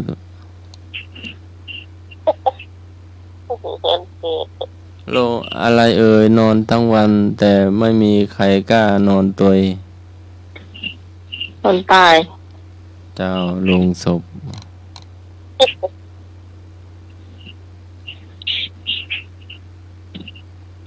นะซื้อแกนแถมแกนหอยเมาด่ะเนาะ อะไรเอ่ยมี ช่ ปาว ง ก นี้ แต่ โปรโม ไม่ ชั่น พูด ซื้อแกนแถมแกนเขาจะเมาทีก่อน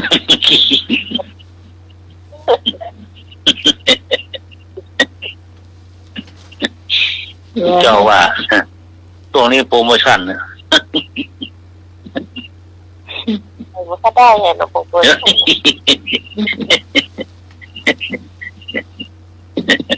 เอาว่า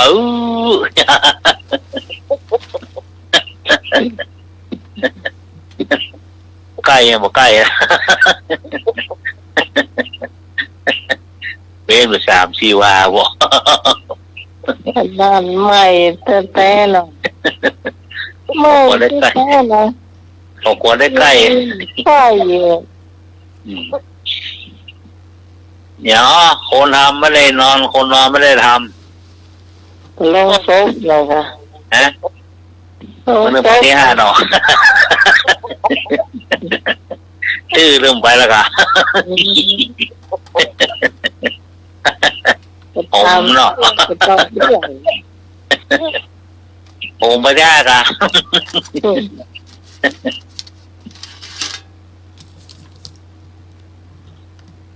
ผีอะไรมันน่ารัก ฮะ อย่างผีอะไรน่ารัก ผีเสื้อ นะ ผีเสื้อ ถูกผีเสื้อมลูกจ้ะ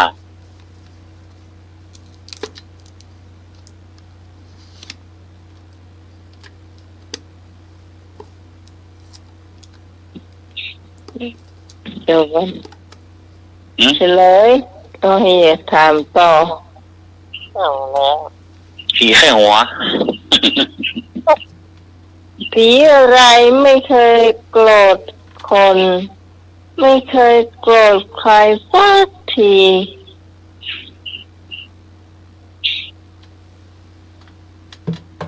ผีมันเคยโคตรคนผีมด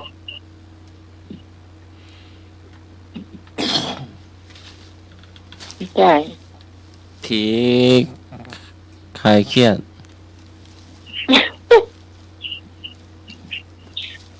ผีเสื้อน่ะจ้ะโกรธอ่ะบินไม่ใช่แค่นั้นนะ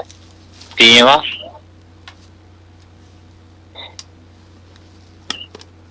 ผีบ้า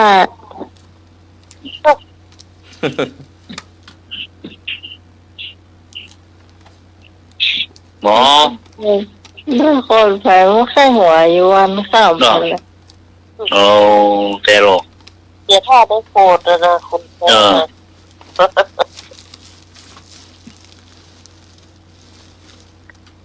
แล้วก็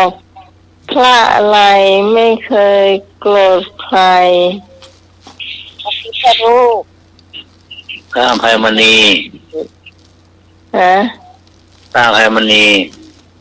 ถูกต้องพระอภัยอ่ะ พระอภัยมณี อันนี้แสดงว่าฟังต้นทองมา พระอะไรไม่เคยเดิน ไม่เคยไปบิณฑบาต พระพุทธรูป พระตื่นค ถูก วาย ต้อง โอ้หรือว่าตื่นควาย พระอะไรไม่เคยเจ็บแข้งเจ็บขา พระพุทธรูปนั่นแหละพระพุทธรูป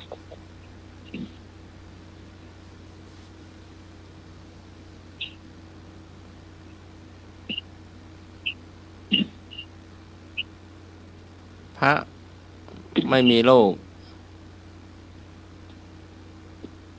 พระไม่มีโรคภัยไข้เจ็บไม่ก็ พระพุทธรูป พระพุทธรูป ครับ ทำไมจะไปแล้วอ่ะ ครับยืนหน้ามันข้ามหรอ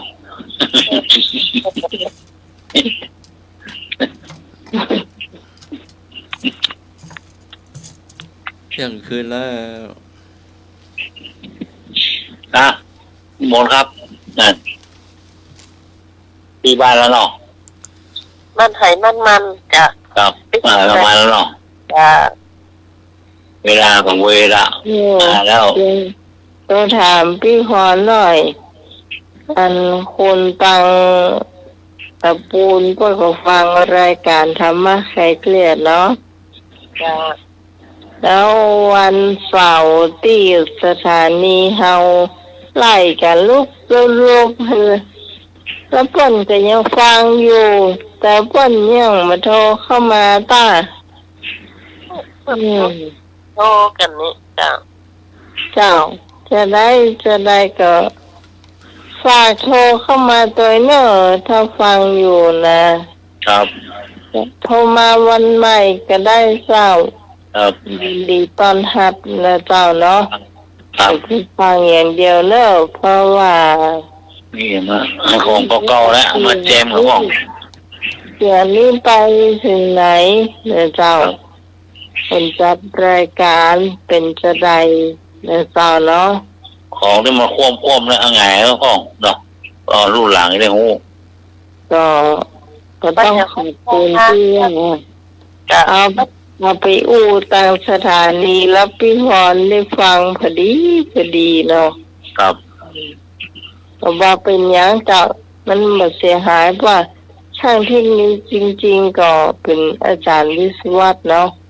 ครับ นี่อาจารย์สมัครก็คงแก้ไม่ได้ เพราะว่าต้องเป็นอาจารย์วิศวัตคนเดียวหรือเปล่า ครับ สำหรับวันนี้ข้าเจ้าพี่สมัยสุริยดรและเจ้าขอบคุณพระอาจารย์พระครูสมุวิศวัตวริกิจโจผู้อำนวยการสถานีเจ้าที่เมตตาเวลา เพื่อกับรายการตลอดมาและเจ้าขอบคุณพระอาจารย์ปฏิกาสมัครยาณสีโลเจ้า แล้วก็ขอบคุณพี่พรและขอบคุณแม่หนุ่ยแม่เจ้า ครับ ที่มาช่วยในรายการสำหรับพระเจ้าพิสมัยสุริยดรเจ้า จากบ้านดันตันตำบลเหมืองแก้วอำเภอแม่ริมจังหวัดเชียงใหม่พรุ่งนี้เจ้า3 ทุ่มเป็นต้นไปเราจะมาปะกันทำไมสำหรับวันนี้ต้องขอบคุณสวัสดีเจ้า ครับผม นิมนต์จากสมัครเจ้า ครับ เจ้าค่ำคืนนี้ก็ไหว้พระสวดมนต์แผ่เมตตาหยาดน้ำตื่นมาเป็นสุขหลับเป็นสุขด้วยสุภสิทธิ์ที่ว่า กัมมุนาโหติภามโนคนเราจะดีเพราะการกระทำกราบนมัสการและเจริญพร ถูกสาธุครับ ใช่